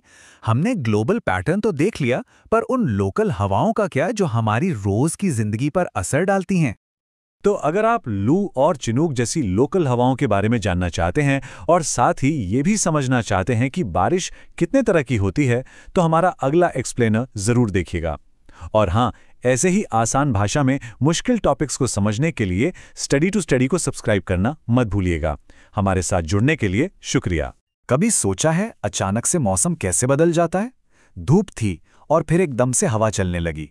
इसके पीछे ना कुछ बहुत ही पावरफुल अनदेखी ताकतें काम करती हैं। आज हम इन्हीं लोकल विंड्स यानी स्थानीय पवनों और बारिश के कुछ रहस्यों से पर्दा उठाएंगे। तो चलिए शुरू करते हैं ये रोमांचक सफर। अच्छा, एक सवाल है, क्या हवा की अपनी कोई पहचान हो सकती है? सुनने में थोड़ा अजीब लगता है ना, लेकिन सच तो यह है कि दुनिया भर में कुछ हवाएं ऐसी हैं जिनके बाकायदा नाम हैं। उनका अपना एक कैरेक्टर है, एक पर्सनैलिटी है, और वो मौसम पर एक खासा असर डालती हैं। तो क्या हैं इन हवाओं की कहानियां? चलिए सबसे पहले यही समझते हैं कि ये लोकल विंड्स आखिर होती क्या हैं और इनके बनने के पीछे की साइंस क्या है। बहुत ही सिंपल शब्दों में कहूं तो ये वो हवाएं हैं जो किसी छोटे से एरिया में टेम्परेचर और प्रेशर के डिफरेंस से बनती हैं। मतलब आप ऐसे सोचिए, एक जगह की जमीन धूप से एकदम तप रही है और उसके ठीक बगल वाली जगह ठंडी है।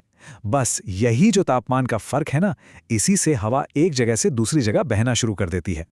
तो सवाल ये उठता है कि क्या सारी लोकल विंड्स एक जैसी होती हैं? जी नहीं, बिल्कुल नहीं। मोटे तौर पर हम इन्हें 2 मेन टाइप्स में बांट सकते हैं। एक होती हैं गर्म हवाएं और दूसरी ठंडी। चलिए दुनिया भर में घूमकर इनके कुछ उदाहरण देखते हैं। जैसा मैंने कहा, इन हवाओं की अपनी अपनी पर्सनैलिटी होती है। एक तरफ हैं गर्म और सूखी हवाएं जो अपने साथ रेगिस्तान जैसी तपन लेकर आती हैं, और दूसरी तरफ हैं बर्फीली ठंडी हवाएं जो आती हैं तो तापमान को एकदम से नीचे गिरा देती हैं। तो चलिए दुनिया के अलग अलग कोनों से इनके कुछ मशहूर एग्जाम्पल्स देखते हैं। गर्म हवाओं की बात करें तो अमेरिका के रॉकी पहाड़ों पर बहती है चिनूक। फिर यूरोप में आल्प्स पर है फोइन। ये तो इतनी खास है कि अंगूरों को पकाने में मदद करती है। और अपने यहाँ उत्तरी भारत और पाकिस्तान की झुलसा देने वाली लू को कौन भूल सकता है। एक और है सिरोको, जो सहारा रेगिस्तान से उठकर मेडिटेरेनियन सी की तरफ जाती है। ये जो चिनूक हवा है ना, इसका एक बहुत ही दिलचस्प निकनेम है द स्नो ईटर, मतलब बर्फ खाने वाली हवा। अंदाजा लगा सकते हैं क्यों? क्योंकि ये इतनी गर्म और सूखी होती है कि सर्दियों में रॉकी पहाड़ों पर जमी बर्फ को बहुत तेजी से पिघला देती है। सोचिए ये हवाएं कितनी पावरफुल हो सकती हैं। अच्छा, ये तो हुई गर्म हवाओं की बात। अब आते हैं ठंडी हवाओं पर। एड्रियाटिक सैगर के पास बहने वाली बर्फीली बोरा, फ्रांस की बहुत तेज मिस्ट्रल और अर्जेंटीना की जोरदार पेम्पेरो। ये हवाएं जब चलती है ना, तो तापमान अचानक से गिर जाता है और मौसम का मिजाज पूरी तरह से बदल जाता है। तो अभी तक हमने हवा के चलने की बात की, लेकिन सोचिए जब यही हवा अपने साथ ढेर सारी नमी मतलब मॉइस्चर लेकर चलती है, तब क्या होता है? बस यहीं से शुरू होती है बारिश की कहानी। चलिए इसे भी समझते हैं। तो क्या होता है जब ये नमी से लदी हुई हवा चलती है और रास्ते में उसे कोई पहाड़ जैसी रुकावट मिल जाती है? इसका जवाब हमें बारिश के पीछे की साइंस में मिलता है। जिसे हम बारिश या टेक्निकली प्रेसिपिटेशन कहते हैं, वो दरअसल में एक प्रोसेस है। इसमें होता क्या है कि हवा में जो नमी है, मतलब वाटर वेपर, वो ठंडा होता है, फिर पानी की बूंदों, बर्फ या ओलों में बदल जाता है और जमीन पर गिरता है। लेकिन क्या हर बार बारिश एक ही तरह से होती है? नहीं। नेचर के पास ना बारिश बनाने की 3 अलग अलग रेसिपीज हैं। जी हाँ, रेसिपीज। और ये इन्हें याद रखने का एक बहुत ही मजेदार तरीका भी है। चलिए एक एक करके इन रेसिपीज को देखते हैं। तो हमारी पहली रेसिपी का नाम है कन्वेक्शनल रेनफॉल। स्टेप 1, सूरज जमीन को बहुत ज्यादा गर्म कर देता है। स्टेप 2, ये गर्म हवा हल्की होकर बहुत तेजी से ऊपर उठती है। और स्टेप 3, जैसे ही ये हवा ऊपर पहुंचकर ठंडी होती है, बादल बनते हैं और फिर होती है जोरदार बारिश। है ना सिंपल? इस तरह की बारिश वाली रेसिपी ना आपको इक्वेटोरियल रीजन्स में बहुत मिलेगी, जहां लगभग हर दोपहर को बिजली कड़कने और गरजने के साथ मूसलाधार बारिश होती है। अरे भारत में भी गर्मियों के मानसून से ठीक पहले जो बारिश होती है, वो भी इसी का एक बढ़िया उदाहरण है। अब आते हैं हमारी दूसरी रेसिपी पर, ओरोग्राफिक रेनफॉल। इसका मेन इंग्रेडिएंट है एक पहाड़। होता यह है कि जब नमी से भरी हवा एक पहाड़ से टकराती है, तो वो मजबूरन ऊपर की तरफ चढ़ने लगती है। और जैसा कि हम जानते हैं, हवा जैसे जैसे ऊपर उठती है, ठंडी होती जाती है और फिर अपनी सारी नमी बारिश बनके पहाड़ के उसी साइड पर गिरा देती है। भारत में वेस्टर्न घाट्स इसका एक टेक्स्ट बुक एग्जाम्पल है। और इसका नतीजा बड़ा दिलचस्प होता है। पहाड़ का वो हिस्सा जहां हवा टकराती है, उसे कहते हैं विंडवर्ड साइड। वहां तो इतनी बारिश होती है कि वो इलाका एकदम हरा भरा रहता है। लेकिन पहाड़ का जो दूसरा हिस्सा है, जिसे रेन शैडो एरिया कहते हैं, वो बेचारा लगभग सूखा ही रह जाता है। और अब हमारी आखिरी रेसिपी, साइक्लोनिक रेनफॉल। ये तब होती है जब 2 अलग अलग तरह के एयर मास, मतलब एक गर्म हवा का बड़ा सा हिस्सा और एक ठंडा हवा का, आपस में टकराते हैं। अब गर्म हवा तो हल्की होती है, तो वो ठंडी भारी हवा के ऊपर चढ़ जाती है। और फिर वही कहानी, जैसे ही गर्म हवा ऊपर उठती है, ठंडी होती है और बारिश कर देती है। तो हमने हवाओं को भी समझ लिया और बारिश की अलग अलग रेसिपीज को भी देख लिया। अब अपने आखिरी हिस्से में इन सब चीज़ों को एक साथ जोड़कर देखते हैं कि ये पूरा का पूरा वेदर साइकिल काम कैसे करता है। तो अगर इसे समराइज करें तो हवा और बारिश एक ही सिक्के के 2 पहलू हैं। ये पूरा साइकिल सिर्फ 2 चीज़ों पर चलता है, सूरज से मिलने वाली एनर्जी और हमारी धरती की ज्योग्राफी, मतलब कहाँ पहाड़ हैं, कहाँ मैदान। हवा एक ट्रांसपोर्टर की तरह काम करती है, नमी को एक जगह से उठाकर दूसरी जगह ले जाती है और जैसे ही सही कंडीशंस मिलते हैं, बारिश के रूप में उसे वहीं गिरा देती है। तो अगली बार जब हवा का कोई झोंका चेहरे को छुए या बारिश की बूंदें गिरें, तो एक पल के लिए जरूर रुकिएगा और सोचिएगा, ये कौन सी हवा हो सकती है? ये जो बारिश हो रही है, ये कौन सी रेसिपी से बनी है? क्योंकि ये सिर्फ मौसम नहीं है, ये हमारे चारों तरफ एक जीता जागता साइंस है जो हर पल हमारी दुनिया को एक नया आकार दे रहा है। क्या आप जानते हैं कि हमारी दुनिया को चलाने वाली कुछ सबसे शक्तिशाली ताकतें असल में हमें दिखाई ही नहीं देती? आज हम बात करेंगे महासागर की धाराओं की। ये हमारे प्लैनेट के वो छिपे हुए इंजन हैं जो चुपचाप हमारे मौसम को कंट्रोल करते हैं। चलिए, इस कहानी को एक पहेली से शुरू करते हैं।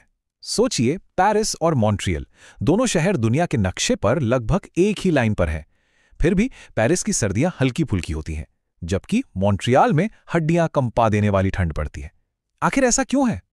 इसका जवाब जमीन पर नहीं, बल्कि समुंदर में बहने वाली अदृश्य नदियों में छिपा है। जी हां, हम बात कर रहे हैं महासागरीय धाराओं की, जो हमारे ग्रह के मौसम की अनकही कहानी लिखती हैं। तो चलिए अब थोड़ा और गहराई में चलते हैं।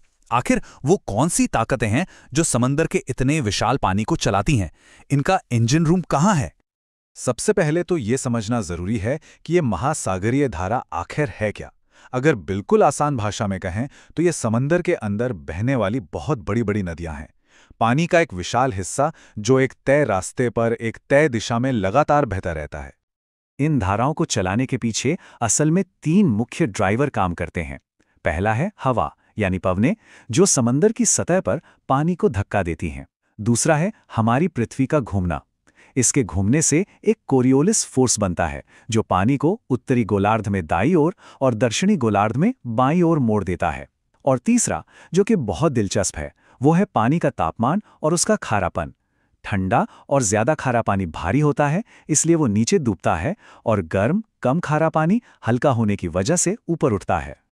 तो इन्हीं ड्राइवरों की वजह से धाराएं मोटे तौर पर 2 तरह की होती हैं, गर्म और ठंडी।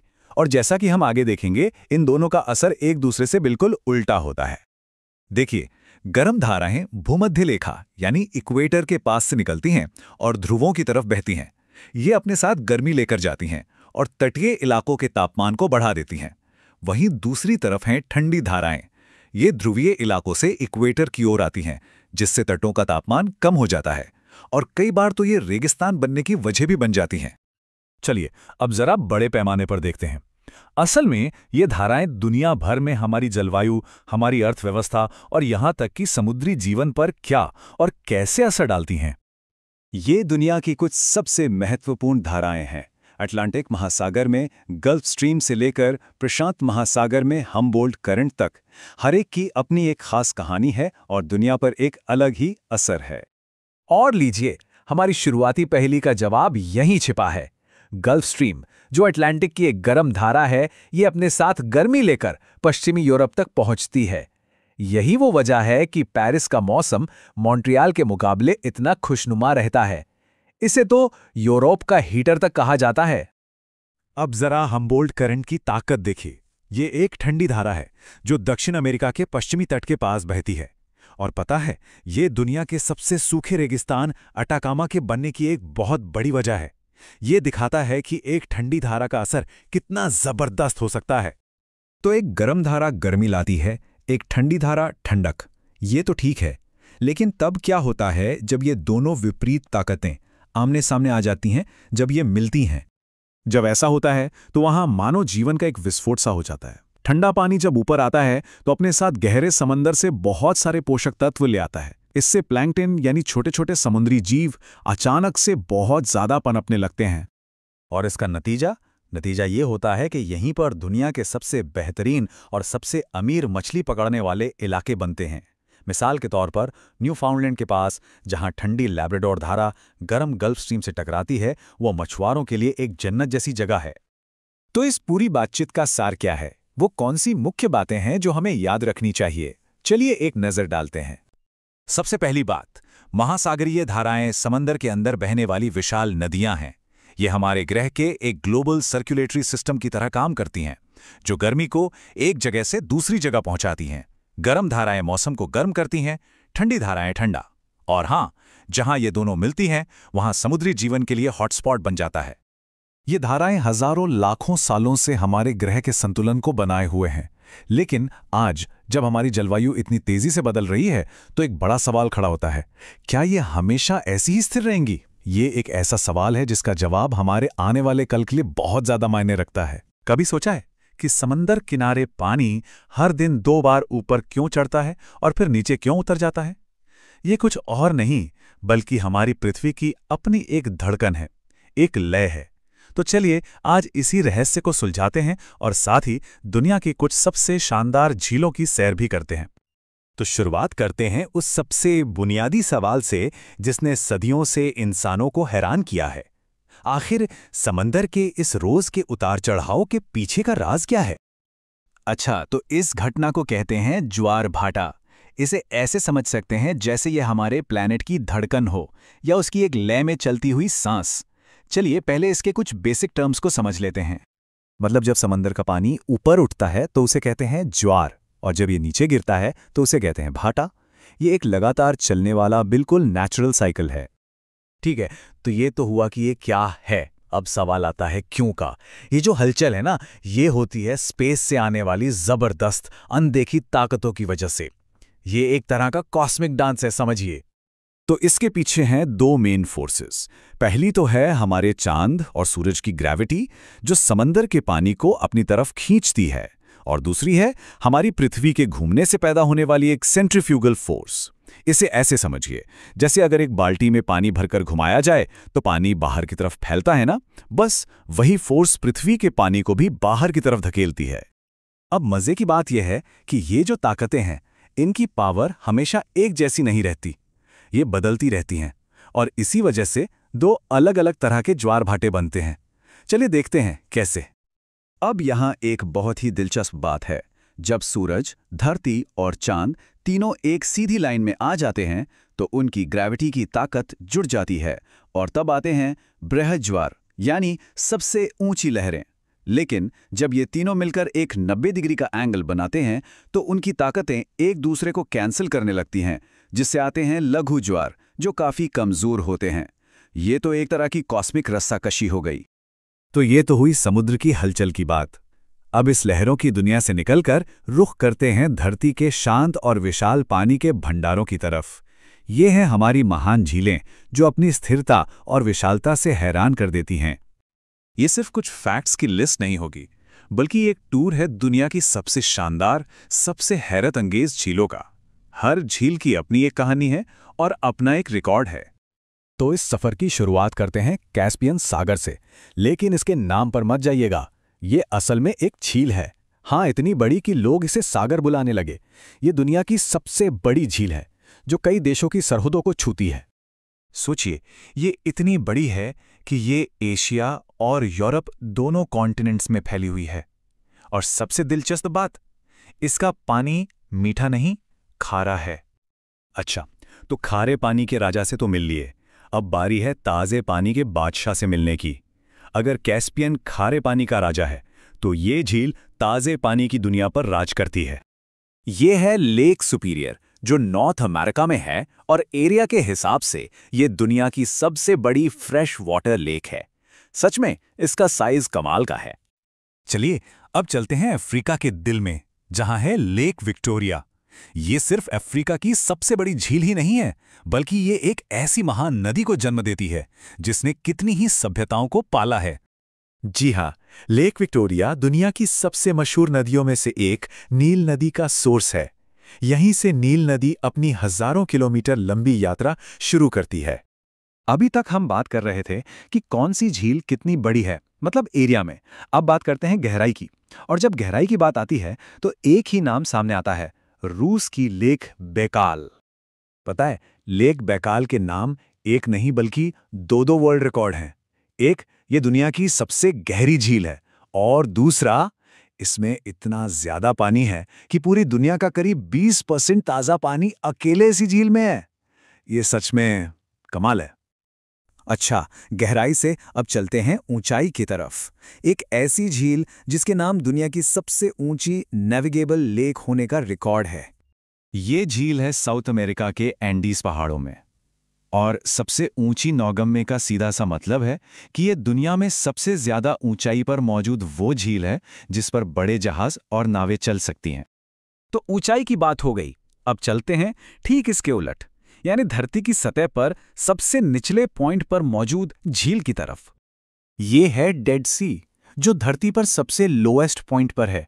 लेकिन इसकी सबसे फेमस बात ये रिकॉर्ड नहीं, कुछ और ही है। और वो राज है इसका खारापन। ये इतनी ज्यादा खारी है कि इसके पानी की डेंसिटी हमारी बॉडी से भी ज्यादा है। और इसका मतलब क्या है? इसका मतलब है कि कोई भी इसमें डूब ही नहीं सकता, बस पानी की सतह पर तैरते रहो। और आखिर में बात करते हैं ग्रेट लेक्स की। ये नॉर्थ अमेरिका में झीलों का एक पूरा ग्रुप है, दुनिया के सबसे बड़े लेक सिस्टम्स में से एक। इन 5 झीलों के नाम याद रखने का एक बहुत आसान तरीका है, बस होम्स याद रखिए। तो समंदर की लहरों की उस लय से लेकर झीलों की शांत गहराई तक, पानी ही हमारे प्लानेट की लाइफलाइन है। ये लगातार हमारी धरती को एक नया रूप, एक नया आकार दे रहा है। तो अगली बार जब कभी समंदर किनारे खड़े हों तो ये जरूर सोचिएगा कि यही पानी हमारे ग्रह के आने वाले कल को कैसा आकार देगा। नमस्कार, चलिए एक सवाल से शुरू करते हैं। अगर हमारी इस धरती की नसें होती तो वो क्या होती? आज हम दुनिया की सबसे लंबी नदियों की एक बहुत ही रोमांचक यात्रा पर निकलने वाले हैं। ये नदियां, ये सिर्फ पानी के रास्ते नहीं हैं, ये तो असल में सभ्यताओं की जीवन रेखाएं हैं। तो वो सवाल जो हमने अभी पूछा, हमारी ये पूरी पड़ताल वहीं से शुरू होती है। इससे हमें उन बड़ी बड़ी नदी प्रणालियों को समझने में मदद मिलेगी जिन्होंने सिर्फ दुनिया के नक्शे ही नहीं बनाए, बल्कि हमारे पूरे इतिहास और हमारी आज की दुनिया को भी एक शक्ल दी है। तो फिर सबसे पहले मिलते हैं उन टाइटन से, उन दिग्गजों से जो दुनिया की सबसे लंबी नदी होने की दौड़ में शामिल हैं। देखते हैं कि ये खिताब आखिर किसके नाम है। अच्छा, तो ये आंकड़े देखिए। 4 अलग अलग महाद्वीपों में फैले 4 नदी सम्राट। नील नदी, हाँ वो तो टॉप पर है, लेकिन जरा अमेज़न और यांगजी के बीच का अंतर तो देखिए, कितना कम है। सच कहूं तो ये वैश्विक दौड़ वाकई में बहुत ही रोमांचक है। आंकड़े तो एक तरफ हैं, पर ये चार्ट, ये हमें एक पूरी कहानी बताता है। देखिए, ये साफ साफ दिखाता है कि दुनिया की सबसे लंबी नदियों के बीच की रेस कितनी नज़दीकी है। ये सिर्फ कुछ किलोमीटर की बात नहीं है, ये तो हमारे इस ग्रह पर उनके दबदबे की कहानी है। तो ठीक है, हमने टॉप के दावेदारों को तो देख लिया। अब चलिए दुनिया भर के दूसरे जरूरी जलमार्गों की एक छोटी सी यात्रा करते हैं, वो जलमार्ग जो हमारी दुनिया को एक अलग ही शक्ल देते हैं। और हमारी ये यात्रा शुरू होती है अफ्रीका से। अब देखिए, अफ्रीका सिर्फ नील नदी का ही घर नहीं है। यहाँ कुछ ऐसी नदियां भी हैं जिनकी अपनी कुछ बहुत ही अनोखी और हैरान कर देने वाली खासियतें हैं। ये बात तो वाकई कमाल की है। कॉन्गो और लिम्पोपो नदियों के बीच ये जो भौगोलिक समानता है वो अद्भुत है। जरा सोचकर देखिए, एक नदी भूमध्य रेखा को 2 बार पार करती है और दूसरी नदी मकर रेखा को, वो भी 2 बार। ये तो कुदरत की सिमिट्री यानी समरूपता का एक बहुत ही दुर्लभ और दिलचस्प उदाहरण है। अब आते हैं नाइजर नदी पर। पश्चिमी अफ्रीका की इस नदी को तेल नदी भी कहा जाता है। लेकिन रुकिए, ये पेट्रोलियम वाला तेल नहीं है। ये नाम इसे मिला है पाम तेल के व्यापार में इसके ऐतिहासिक महत्व की वजह से। ये एक बेहतरीन मिसाल है कि कैसे एक नदी किसी पूरे इलाके की आर्थिक पहचान बन सकती है। चलिए अब अफ्रीका से एशिया की ओर बढ़ते हैं। यहाँ मेकोंग और हवांग हे जैसी नदियां हैं जो अरबों लोगों के लिए सिर्फ पानी का जरिया नहीं, बल्कि उनके जीवन और उनकी संस्कृति का केंद्र हैं। हवांग हे, जिसे पीली नदी भी कहते हैं, उसे एक नाम दिया गया है, चीन का शोक। ये जो इतना शक्तिशाली नाम है ना, ये इसकी विनाशकारी बाढ़ों के इतिहास से आया है। उन बाढ़ों से जिन्होंने लाखों लोगों की जान ले ली। ये हमें याद दिलाता है कि नदियां जहां जिंदगी देती हैं, वहीं वो तबाही भी ला सकती हैं। अब बात करते हैं यूरोप की। यहाँ वोल्गा और डेन्यूब नदियां पूरे महाद्वीप के इतिहास और भूगोल को तय करती हैं। खास तौर पर डेन्यूब नदी, जो वियना और बुडापेस्ट जैसी बड़ी बड़ी राजधानियों से होकर गुजरती है, वो तो जैसे यूरोपीय सभ्यता के विकास की एक खामोश गवाह रही है। उत्तरी अमेरिका में नदियां शक्ति और राजनीति का प्रतीक बन जाती हैं। एक तरफ कोलंबिया नदी पर बना ग्रैंड कूली बांध है, जो इंजीनियरिंग का एक जीता जागता चमत्कार है, तो वहीं दूसरी तरफ रियो ग्रैंड नदी है, जो अमेरिका और मेक्सिको के बीच एक कुदरती और हाँ, अक्सर विवादों में रहने वाली सीमा बनाती है। और आखिर में चलते हैं ऑस्ट्रेलिया, उस शुष्क सूखे से दिखने वाले महाद्वीप में मरे डार्लिंग नदी प्रणाली एक बेशकीमती खजाना है। सोचिए, इस विशाल महाद्वीप के इतने बड़े हिस्से के लिए पानी का यही एकमात्र जरिया है। तो अभी तक हमने ये तो देख लिया कि ये नदियां कहाँ हैं और कितनी लंबी हैं, लेकिन अब असली सवाल पर आते हैं, आखिर ये इतनी ज़रूरी क्यों हैं? आइए अब ये समझते हैं कि इन जलमार्गों ने हमारी दुनिया को असल में गढ़ा कैसे है। ये जो कहावत है ना, नील नदी का उपहार, ये बहुत ही शानदार तरीके से बताती है कि कैसे एक नदी पूरी की पूरी सभ्यता की नींव बन सकती है। बात सिर्फ पानी की नहीं थी, बात थी नील नदी की सालाना बाढ़ का अंदाजा लगा पाने की। इसी वजह से हर साल उपजाऊ मिट्टी आती थी, जिससे खेती और एक पूरे समाज का विकास मुमकिन हो पाया। यहां एक दिलचस्प पहेली सामने आती है, क्या जो नदी सबसे लंबी है वो हमेशा सबसे बड़ी भी होती है? ये सवाल हमें लंबाई और वॉल्यूम यानी आयतन के बीच के एक बहुत बड़े फर्क की तरफ ले जाता है। और इसका जवाब है नहीं, बिल्कुल नहीं। देखिए, नील नदी लंबाई में तो चैंपियन है, लेकिन जब बात आती है पानी के वॉल्यूम की, तो अमेज़न नदी निर्विवाद विजेता है। इसमें इतना ज्यादा पानी बहता है जितना किसी और नदी में नहीं, और यही बात इसे धरती की सबसे शक्तिशाली नदी बनाती है। और आखिर में बात करते हैं यांगसी नदी की। ये सिर्फ एक नदी नहीं है, ये एक मॉडर्न इकोनॉमिक सुपर पावर है। ये चीन की अर्थव्यवस्था, उसके व्यापार और उद्योग के लिए एक सेंट्रल आर्टरी की तरह काम करती है। ये दिखाता है कि आज के ज़माने में भी नदियां देशों के विकास के लिए कितनी ज़्यादा ज़रूरी हैं। तो ये बात तो साफ है कि नदियों ने हमारा इतिहास लिखा है। वे सभ्यताओं के बनने और बिगड़ने की गवाह रही हैं। अब जैसे जैसे हमारी दुनिया बदल रही है, इन नदियों की कहानी भी बदलती जाएगी। तो सवाल ये उठता है कि वे हमारे भविष्य के बारे में क्या लिखेंगी। ये एक ऐसा सवाल है जो हमें सोचने पर मजबूर करता है कि इन जीवन देने वाली धमनियों को बचाना कितना जरूरी है। नमस्कार, आज हम एक बहुत ही दिलचस्प कनेक्शन को समझने वाले हैं। मतलब दुनिया के जो महान शहर हैं और जो नदियां हैं, उनके बीच का गहरा रिश्ता। ये एक ऐसी कहानी है जो हजारों सालों से चली आ रही है।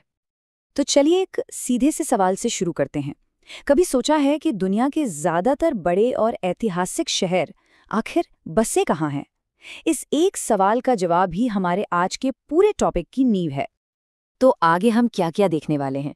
सबसे पहले तो ये समझेंगे कि शहर नदियों के पास ही क्यों बसे। फिर हम एशिया, यूरोप और अमेरिका, अफ्रीका के कुछ बड़े बड़े उदाहरण देखेंगे। और हाँ, आखिर में एग्जाम के हिसाब से कुछ जरूरी फैक्ट्स पर भी नजर डालेंगे। ठीक है, तो चलिए हमारे सबसे पहले और सबसे बुनियादी सवाल पर आते हैं। आखिर नदियों में ऐसा क्या खास है कि हजारों सालों से इंसानी बस्तियां उनकी तरफ खींची चली आईं? देखिए, इसका जवाब ना बहुत सीधा और गहरा है। नदियां हमेशा से किसी भी सभ्यता की, कह सकते हैं, लाइफलाइन रही हैं। पीने का पानी हो, खेती के लिए पानी हो, व्यापार के लिए रास्ते हो या फिर सुरक्षा, सब कुछ तो यहीं से मिलता था। मतलब सीधी सी बात है, जहां नदी थी वहीं जिंदगी थी। अब चलिए इसी आइडिया को दुनिया भर के उदाहरणों से समझते हैं। शुरुआत करते हैं एशिया से और देखते हैं कि कैसे यहाँ की नदियों ने बड़े बड़े इकोनॉमिक पावर हाउस बनाए हैं। और इसका सबसे बेहतरीन उदाहरण है शंघाई। ये शहर यांगत्से नदी के बिल्कुल मुहाने पर बसा है। ये सिर्फ एशिया की सबसे लंबी नदी ही नहीं है, बल्कि इसे पूरे चीन की इकोनॉमिक आर्टरी यानी आर्थिक धमनी भी माना जाता है। और ये पैटर्न पूरे एशिया में साफ साफ दिखाई देता है। चाहे वो दजला नदी पर बसा प्राचीन बगदाद हो या सिंधु नदी के किनारे बसा पाकिस्तान का सबसे बड़ा शहर कराची, यहाँ तक कि टोक्यो और वियंतियान जैसे आज के शहर भी अपनी खास नदियों से ही जुड़े हुए हैं। चलिए अब एशिया से चलते हैं यूरोप की तरफ। यहाँ की नदियाँ तो सिर्फ व्यापार का रास्ता नहीं थीं, बल्कि ये तो इतिहास और संस्कृति की धाराएं भी रही हैं। और भाई, जब यूरोप की बात हो तो पेरिस का जिक्र तो करना ही पड़ेगा। सीन नदी के किनारे बसा ये खूबसूरत शहर इस बात का जीता जागता सबूत है कि कैसे एक नदी किसी शहर की पहचान बन जाती है। यहाँ हम देखते हैं कि यूरोप की लगभग हर बड़ी राजधानी एक नदी से जुड़ी है। लंदन टेम्स पर, रोम टाइबर पर और बर्लिन स्प्री नदी पर। डेन्यूब नदी तो कमाल ही है। सोचिए, इसके किनारे वियना, बुडापेस्ट और बेलग्रेड जैसी 3-3 राजधानियां बसी हैं। अब अपनी इस यात्रा को और आगे बढ़ाते हैं और चलते हैं अफ्रीका और अमेरिका की ओर। यहाँ भी हम देखेंगे कि कैसे नदियों ने एक तरफ प्राचीन सभ्यताओं को जन्म दिया और दूसरी तरफ नई दुनिया के बड़े शहरों को आकार दिया। अमेरिका की बात करें तो न्यूयॉर्क शहर से बड़ा उदाहरण क्या होगा। हडसन नदी के किनारे बसा ये शहर आज दुनिया का सबसे बड़ा इकोनॉमिक सेंटर है और इसकी कामयाबी में नदी का बहुत बड़ा हाथ है। तो यहाँ भी वही कहानी है। चाहे अफ्रीका में नील नदी हो जिसने काहिरा जैसी महान सभ्यता को जन्म दिया, वहीं अमेरिका में हडसन पर बसे न्यूयॉर्क से लेकर पोटोमेक पर बसे वॉशिंगटन डीसी तक, इन सभी स्ट्रेटेजिक शहरों की नींव नदियों ने ही रखी है। तो हमने दुनिया भर की एक सैर तो कर ली। अब इस जानकारी को एग्जाम के लिए कैसे पक्का किया जाए, इस पर ध्यान देते हैं। ये सेक्शन उन लोगों के लिए खास है जो इस टॉपिक को मजबूत करना चाहते हैं। ये कुछ ऐसे जोड़े हैं जो अक्सर परीक्षाओं में पूछ लिए जाते हैं। इन्हें सीधे सीधे याद रखना बहुत जरूरी है। म्यांमार का यांगुन इरावती नदी पर, जर्मनी का हैम्बर्ग एल्ब नदी पर और पुर्तगाल का लिस्बन टेगस नदी पर। और एक जरूरी बात, ये जो टॉपिक है ना, ये पूरी तरह से फैक्चुअल है, यानी तथ्यों पर आधारित। तो सबसे अच्छा तरीका है इन्हें बार बार दोहराना, ताकि ये दिमाग में एकदम पक्के हो जाएं। तो ये थी शहरों और नदियों की कहानी। पर अब एक नया सवाल उठता है कि जिस तरह नदियों ने इन शहरों को बनाया, क्या उसी तरह इंसानों के बनाए हुए बांध अब इन नदियों का भविष्य तय करेंगे? ये एक बड़ा सवाल है ना? और इसी का जवाब हम अपने अगले विश्लेषण में ढूंढेंगे, जहां हम दुनिया के बड़े बड़े डैम्स को समझेंगे। तो ऐसी ही और जानकारी के लिए स्टडी टू स्टडी के साथ जुड़े रहिएगा। नमस्कार। सोचिए, नदियों में कितनी जबरदस्त ताकत होती है। वो हमें जिंदगी देती हैं लेकिन तबाही भी मचा सकती हैं। तो आज हम बात करेंगे इंसानों की उसी शानदार कोशिश की जिसमें उन्होंने बड़े बड़े डैम बनाकर नदियों की इसी ताकत को काबू में किया। तो सवाल ये उठता है कि नदियों की इस जबरदस्त पावर को हम इंसानी तरक्की के लिए कैसे काम में ला सकते हैं। चलिए आज इसी चुनौती का जवाब ढूंढते हैं। आज हम क्या क्या देखने वाले हैं। पहले समझेंगे कि नदियों को काबू करना जरूरी क्यों है, फिर जानेंगे कि डैम्स के 3 मेन मकसद क्या होते हैं। इसके बाद दुनिया के कुछ सबसे बड़े डैम्स का एक टूर करेंगे, विकास में उनका क्या रोल है ये भी देखेंगे, और आखिर में वो खास बातें जो हमें हमेशा याद रखनी हैं। तो चलिए सीधे मुद्दे पर आते हैं और बात करते हैं इस चुनौती के इंजीनियरिंग सॉल्यूशन की। मतलब डैम्स के 3 सबसे जरूरी मकसद क्या हैं। सबसे पहले तो ये डैम होता क्या है। अगर बिल्कुल आसान भाषा में समझें तो ये एक दीवार या एक रुकावट है जो नदी के पानी को रोकने के लिए बनाई जाती है। इससे पानी एक जगह जमा हो जाता है जिसे हम रिजर्वॉयर कहते हैं, और फिर इसी जमा हुए पानी से या तो बिजली बनती है या पीने और सिंचाई के लिए सप्लाई किया जाता है। अब आते हैं इनके 3 सबसे बड़े फायदों पर। पहला, हाइड्रो इलेक्ट्रिक पावर यानी पानी से बिजली बनाना। दूसरा, इरिगेशन यानी सिंचाई, जिससे सूखे इलाकों तक खेती के लिए पानी पहुंचता है। और तीसरा, जो बहुत जरूरी है, वो है फ्लड कंट्रोल, मतलब बाढ़ को काबू में रखना ताकि तबाही से बचा जा सके। चलिए अब आता है सबसे मजेदार हिस्सा, दुनिया के कुछ सबसे विशाल और जरूरी डैम्स का एक टूर। हम इंजीनियरिंग के कुछ असली चमत्कारों को देखने वाले हैं। तो चलिए दुनिया के कुछ सबसे अहम डैम्स पर एक नजर डालते हैं। हम उनकी नदी, वो किस देश में है और उनकी सबसे खास बातों पर फोकस करेंगे। ये वो जानकारी है जो हमेशा काम आती है। शुरुआत करते हैं चीन के 3 गॉर्जस डैम से। ये यांगजी नदी पर बना है और दुनिया का सबसे बड़ा हाइड्रो इलेक्ट्रिक पावर स्टेशन है। फिर हम चलते हैं मिस्र, जहां नील नदी पर बना असवान हाई डैम वहां की जान है। अमेरिका में कोलोराडो नदी पर है मशहूर हूवर डैम, और ज़ेम्बेज़ी नदी पर बना करीबा डैम दुनिया के सबसे बड़े रिजर्वॉयर में से एक बनाता है।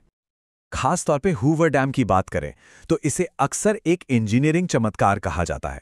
सोचिए, जब ये बना था तो ये अपनी तरह का दुनिया का सबसे बड़ा स्ट्रक्चर था।